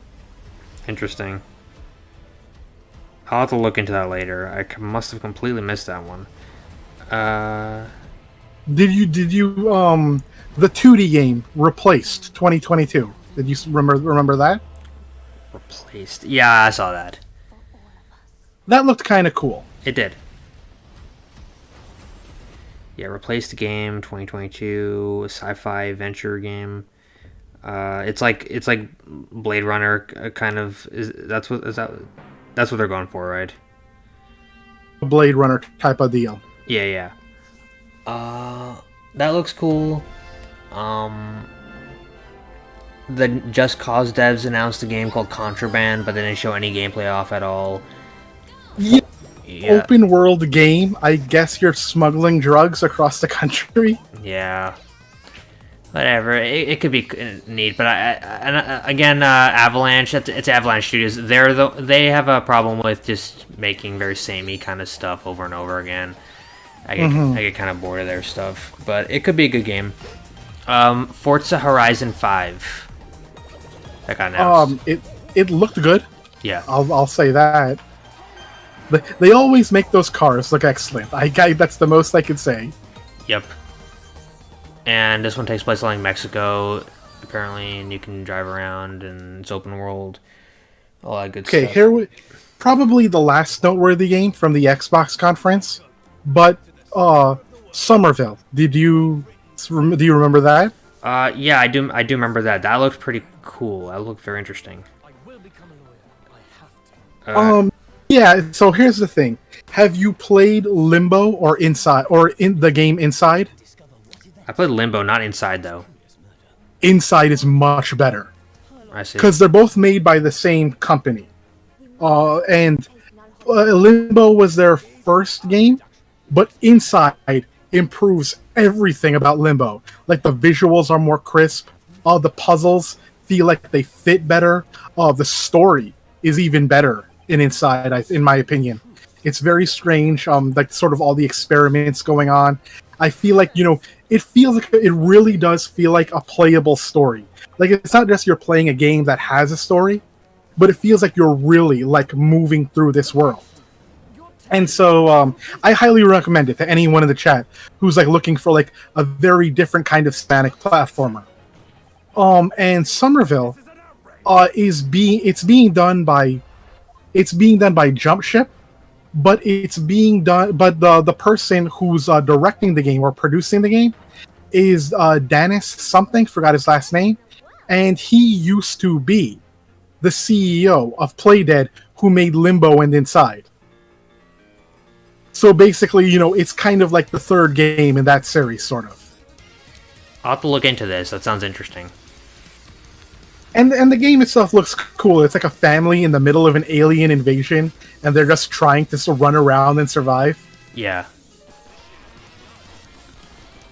God. Okay, so Somerville. Well, that looked interesting.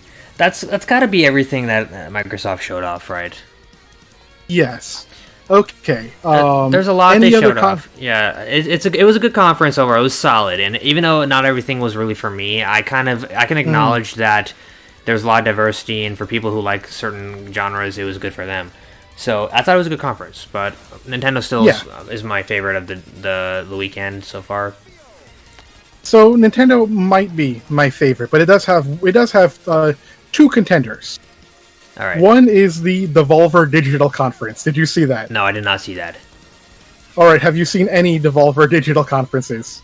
I have in the past. You have? Yeah.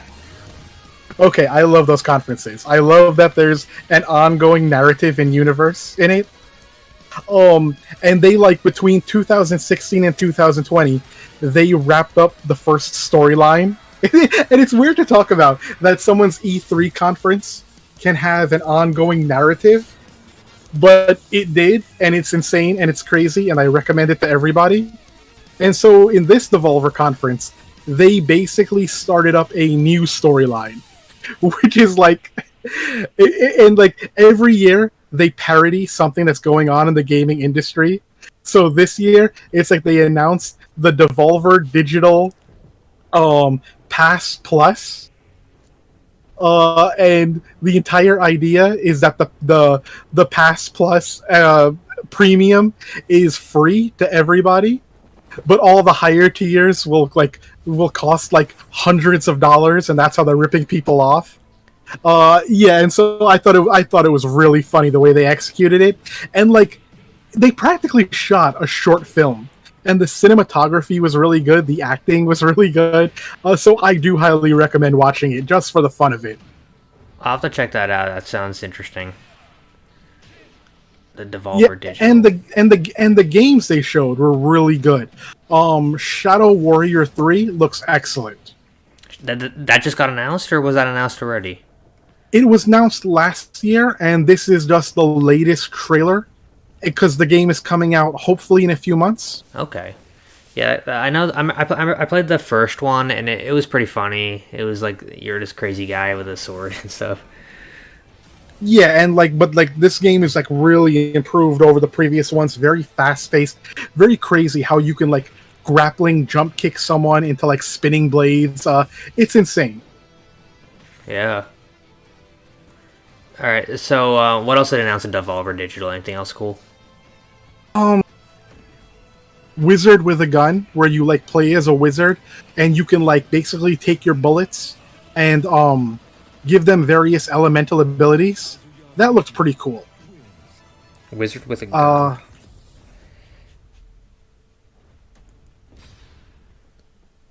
And they announced Trek to Yomi, which is basically a 2D side-scrolling black and white game where you play as a Ronin. Really? So yeah, it looks like you're playing an Akira Kurosawa movie. What was that called? It looks like they're playing an Akira Kurosawa movie, like Seven Samurai. What's the game called though? Trek to Yomi. I'm sorry. Yomi. Yomi. Okay, let me see. Trek to Yomi. I'm looking it up right now because that sounds like my kind of thing. Trek to Yomi. It looks really good. Oh, it does look like a Kurosawa. It looks pretty cool, actually. Like the lighting and everything, the samurai fights. I should put it on the screen so everyone else can see, because they might want to watch. Danganronpa. Right. Trek to Yomi. At the Devolver Digital.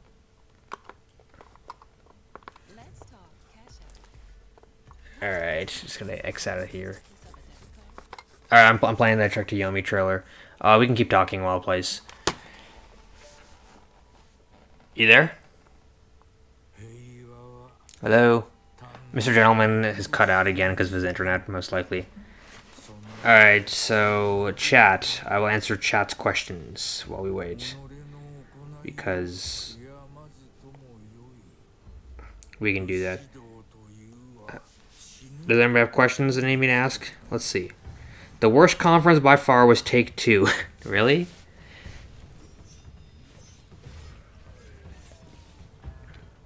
I'm trying to see who everyone's talking about, which one was the worst conference. Blizzard, Celeste game. And Mr. Gentleman, I cannot hear you at all. Just letting you know.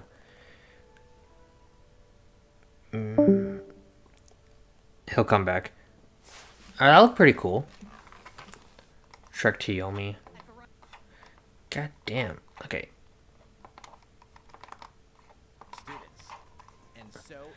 This is Danganronpa on Switch.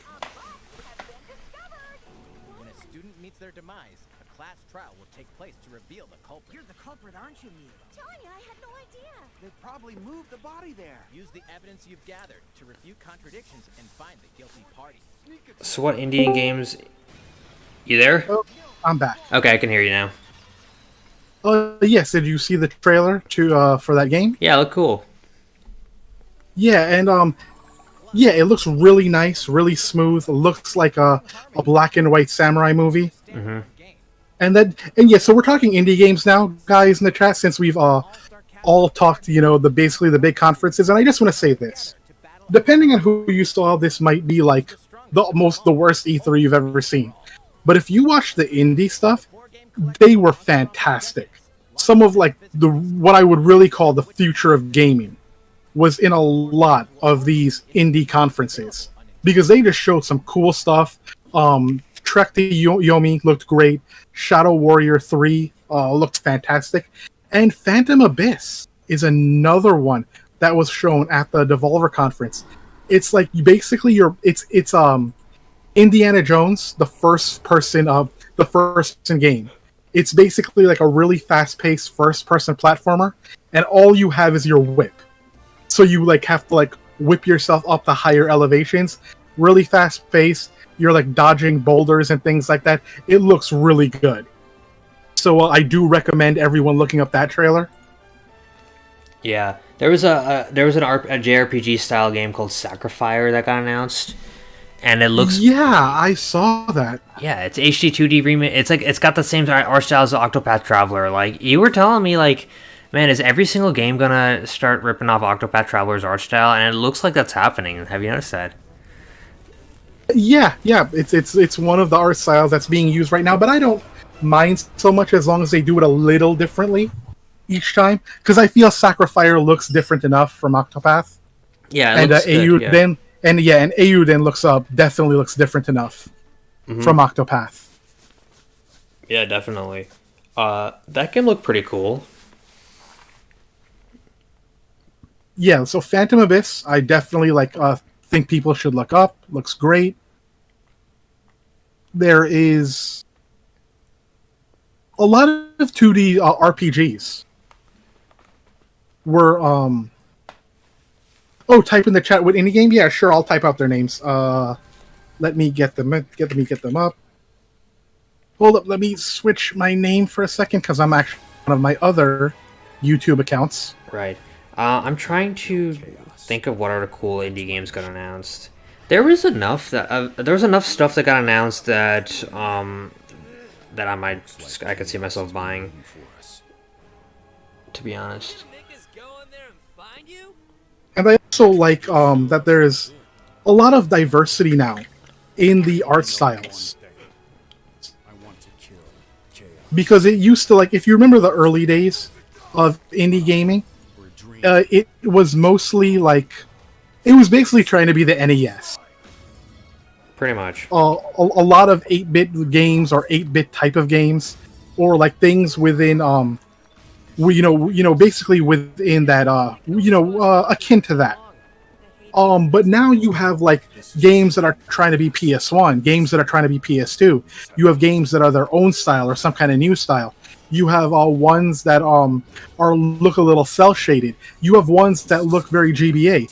Just in the chat, they mentioned something from the Freedom Games conference, which is Koromon. Have you seen that? No. What's that? Oh yeah. You should see it for yourself. Alright, let me look it up. Koromon? It looks suspiciously similar to something you may have seen before. How do I spell it? Koromon. OON. Okay, I'm googling it.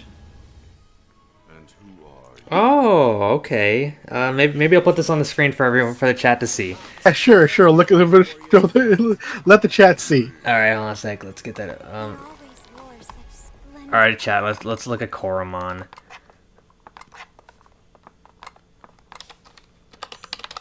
Okay. I will say I am looking forward to it, and a lot of people who've played the demo say that they enjoyed it more than a certain other game.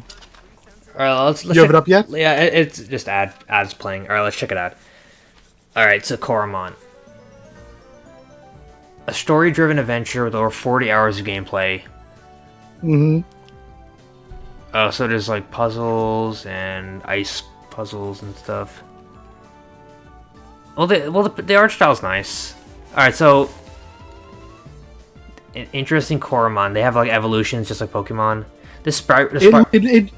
Yeah, It basically looks like Pokemon Sapphire and Emerald and Ruby. it looks good though. That's nice pixel art it has. Yeah, I think that they put a lot of hard work and effort into it. Yeah, online battles, character creation. Wow. And a lot of people who played the demo said that it filled like that gap that they felt Sword and Shield left in them. Yeah, because the Pokemon company is just so out of touch these days with with making a good game in general. I don't think the Pokemon series has been very good for a long time. This looks pretty cool though. Yeah. Well, I thought Gen 5 was great, but that was it. Hello? Yeah. I'm just looking at the trailer. Yeah, Gen 5 was. Yeah, it does look good. Gen 5 was pretty decent.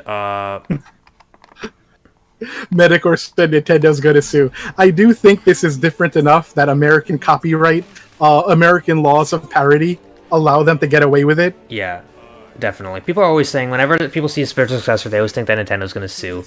There's really very little that you can do when it comes to like innovation, and because to think about it, couldn't Dragon Quest sue Nintendo for making Pokemon if that was the case? Almost the same thing. Yeah, is a great idea, and the game and the Pokemon company should have done a long time ago. What's a great idea? You cut out for a second. Built-in randomizers. Yeah. Actually, making it random would have extended the life. I think Pokemon has a very good lifespan because of the online multiplayer. The new one has online, right? Yes. Okay, good. I would hope so. Speaking of Nintendo homages, we'll say we won't call them ripoffs. I will put this in the chat. Dark Deity. Did you see that? Dark Deity. What was that game? It was put out in the Freedom Games Conference, and it's basically Fire Emblem. Really? But it homages old school Fire Emblem, and it looks really good. The character art for cutscenes is all right, but the pixel art and the maps and the backgrounds look fantastic. I'm looking at my phone right now. All right, I'm gonna take a look. Dark Deity available now on Steam. Is it available now? Yeah.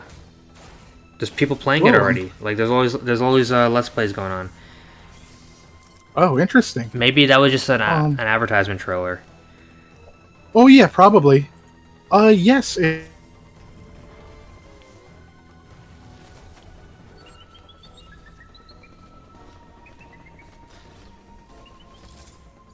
Actually, it was called The Last Story by Mistwalker.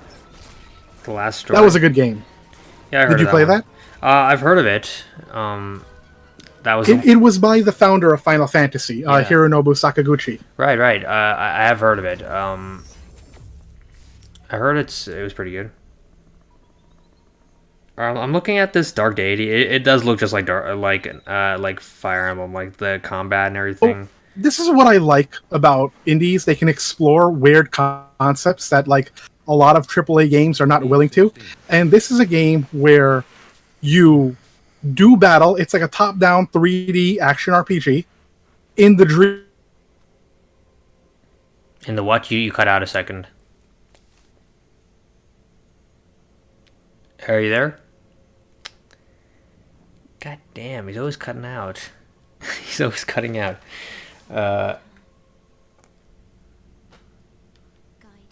Alright, so, yeah, I was checking out that game he showed me called Dark Deity. It looks pretty cool. Here, I'll put it on the screen for the chat. Let me just get that on there.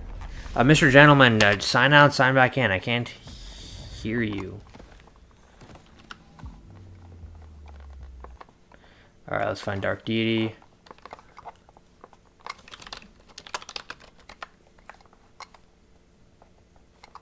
Launch trailer. Okay, here's Dark Deity. Ambitious new strategy RPG by genre classic. So that looks like Fire Emblem, like the old school Fire Emblem games. 54 playable classes, and they can like upgrade the classes and stuff. The art looks nice.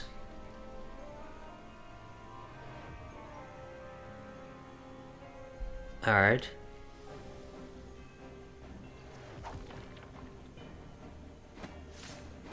Yeah, that like animation looks really good.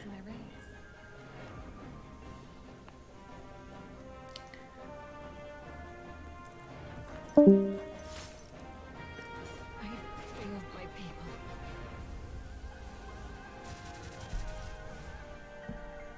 300 different weapons. Yeah, this looks like a quality game, actually. I'm surprised it's not that nobody's talking about it. Weakness has consequences.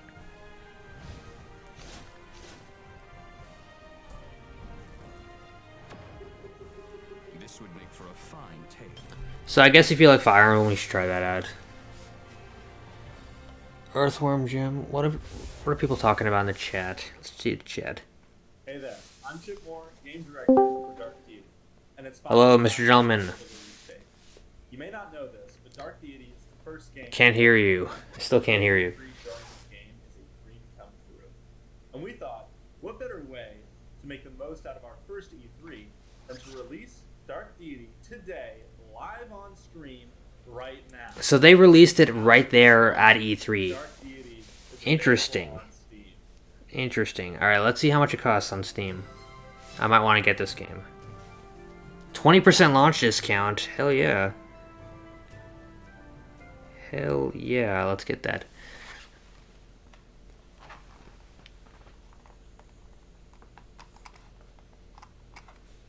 I'm currently Alright, let's get back to our regular schedule program. Where is Mr. Gentleman? Mr. Gentleman, I can't hear you. His internet's crapping out. It's only 20 bucks. Dark Deity. That's a pretty good price. For the promotion.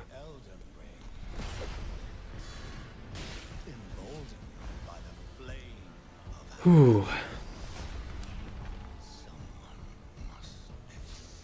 Yeah, 20 bucks is not bad. I'm back. Yep, I hear you now. they will fight. And they will die. In an unending curse. It has been really wonky lately, guys. The guys at Verizon said it was fixed, but still giving issues. Do you have the upgraded package or what? What's the deal? I have no idea. It just started doing this. I called the company and everything, but it's still giving me problems. That's not good. Because then you can't really stream very well if it's like that keeps happening. Yeah, it was fine this morning, but every now and then this happens. Hopefully, it'll stay smooth for the rest of the night. Yeah. Oh, we were talking about that game, Dark Deity. They announced it and they released it right there at the E3 press conference with a Oh, that's what they did. yeah, a 20% That's off cool. discount even on Steam. So good for them that a lot of people are playing it. Mm-hmm. It does look cool. So I'll dr- Yo, what? Hello, Mr. Gentleman. God damn. 2D to 3D, Okay, there you are. and it used it more as a puzzle solving element in that game. Right. The cool thing about Neko Ghost Jump is that it's a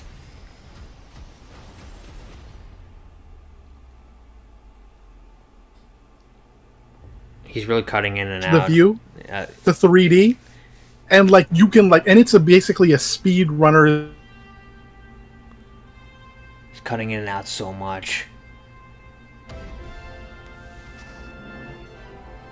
Go in 3D, then switch the view again and again and again. So yeah, it's all really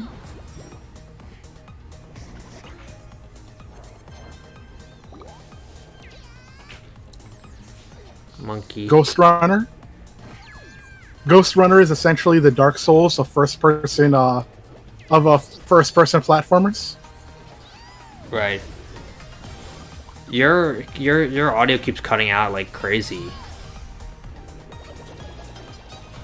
Wait, I think it happened again. Actually, wait, Mr. Am I audio? Can you hear me? Yeah, it's like I can't even hear what you're saying, and you kind of come in and out and in and out. It's weird. Testing, testing. Are you there? Okay, I can hear you now. Okay, yeah. My And you cut out again, huh? Yeah, his internet is it's doo doo. It's shit, as they say. Hello, Mr. Gentleman. I'm here. Sorry about this. All right, it's fine. Yeah. Hopefully, there's a way they can. God damn! He always cuts out.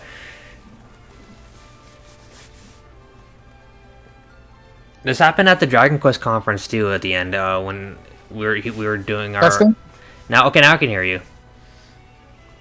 Y- Mm-hmm. Interesting.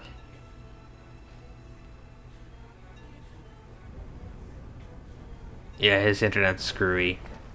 This game looks great.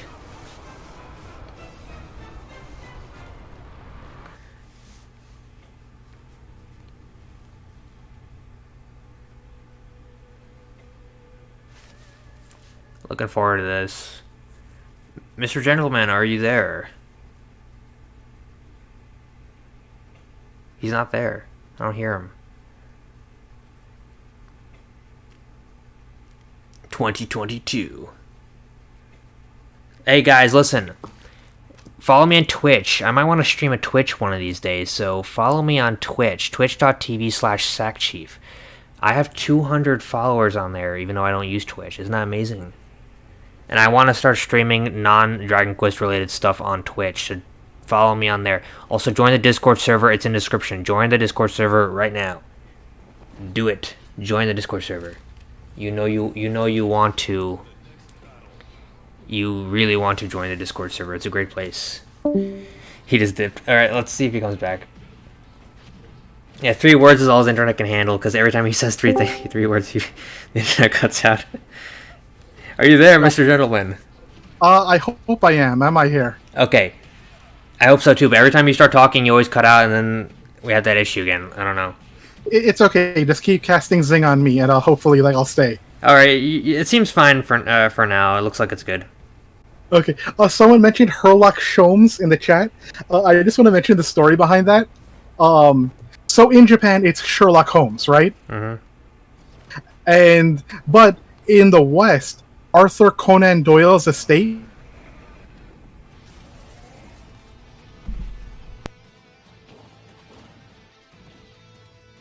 for 1 more year.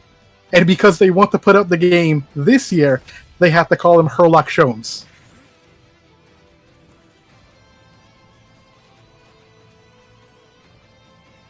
Hello? Am I back?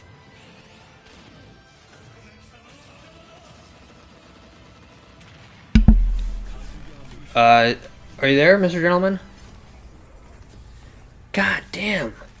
Maybe it's time to call it a night, because his internet keeps getting screwed. We could try to get another night. Mr. Gentleman, are you there?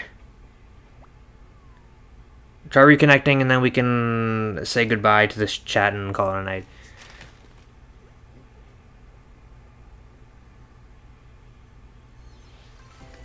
Celebrate 10 years of Danganronpa. He's not there.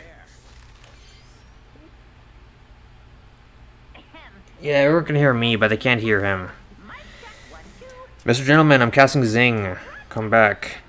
Everyone, I think I might call it a night, possibly, but I'd like him to at least show up before we do that. We've been streaming for a couple hours now.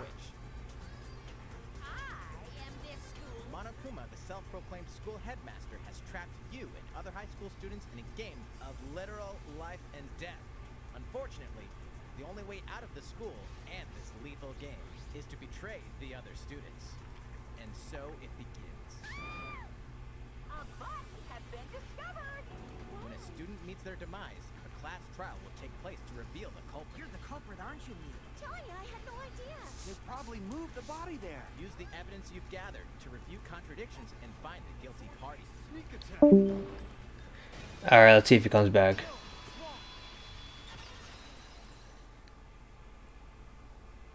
okay? Plus, the board game from Danganronpa V3 Killing Harmony has been expanded into a standalone game. Danganronpa S Ultimate Summer Camp. An all-star cast of characters from the Danganronpa series will come together to battle at a tropical resort. Who's the strongest of them all in this ultimate beach brawl? The 4-game collection Danganronpa Decadence launches as a physical exclusive on Nintendo Switch later this year. All 4 games will also be Hey. individually available on Nintendo You there?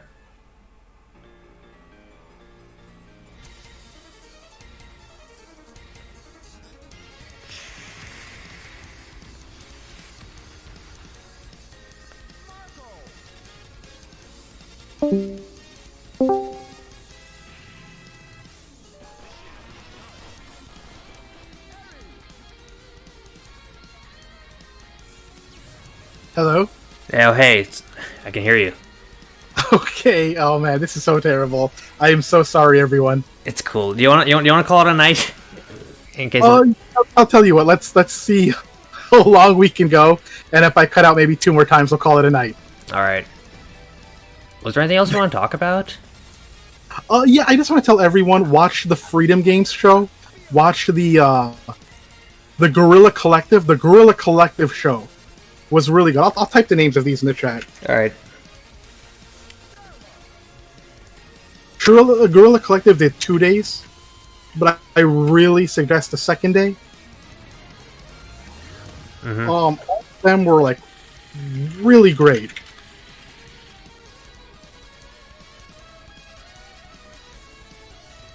Yeah, let them know what to check out.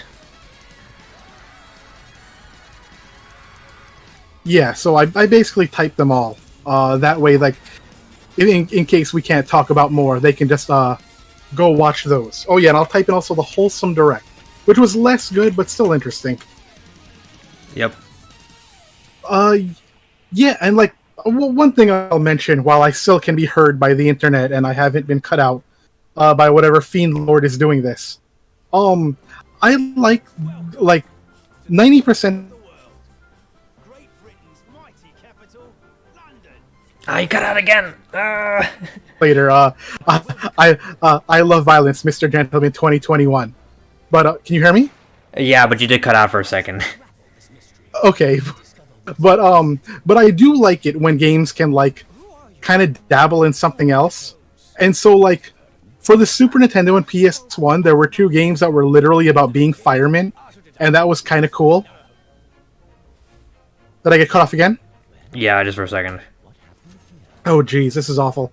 Maybe we should call it a night. All right, we can always stream another time as soon as your stream health is a little bit better. All right, let's call it a night. Yeah. Okay, but yeah, I put all those showcases in the chat. I've talked about some indie games. Yeah, and check them out because, in my opinion, the indies won E3. Yeah, I agree. Indies definitely stole the show. Although my personal favorite was Nintendo, I enjoyed that quite a bit. But I liked a lot of indie games, and I had a lot of indie games to my list of games to play. So it was a good show in some places, and overall, a little bit underwhelming in the bigger streams. But you're right, it is kind of the worst and best E3 in a lot of ways. It's kind of weird. Yeah, it's true. All right, hopefully that'll be my. Oh god, testing. Yep, I can hear you. All right, hopefully this will be my last cutoff. Is it your last cutoff? Are you there? You got cut off again. God damn. All right, we gotta call it a night. This is crazy. Mr. Gentleman, are you there? Hello. Okay, you cut off again. Okay, you're there? Hello? Yes, I meant to say, yeah, we should cut it off here. Goodbye, everyone, and thank you for putting up with my Wi-Fi. Yeah, thanks everyone for joining us for our little E3 post E3 discussion. We'll catch you next time. We'll talk about some Dragon Quest stuff or something. I got a video coming up soon. Look forward to that. Thanks for watching, and I'll see you all next time. Memorable characters and vibrant gameplay are in store as you lead the commanding officers to victory. Are we off? And can you still hear me? We're not off yet. Just give me a little buffer time. Play the first 2 Advance Wars campaigns Boot Camp, marching on to Nintendo Switch this holiday. Pre-orders begin today on Nintendo eShop.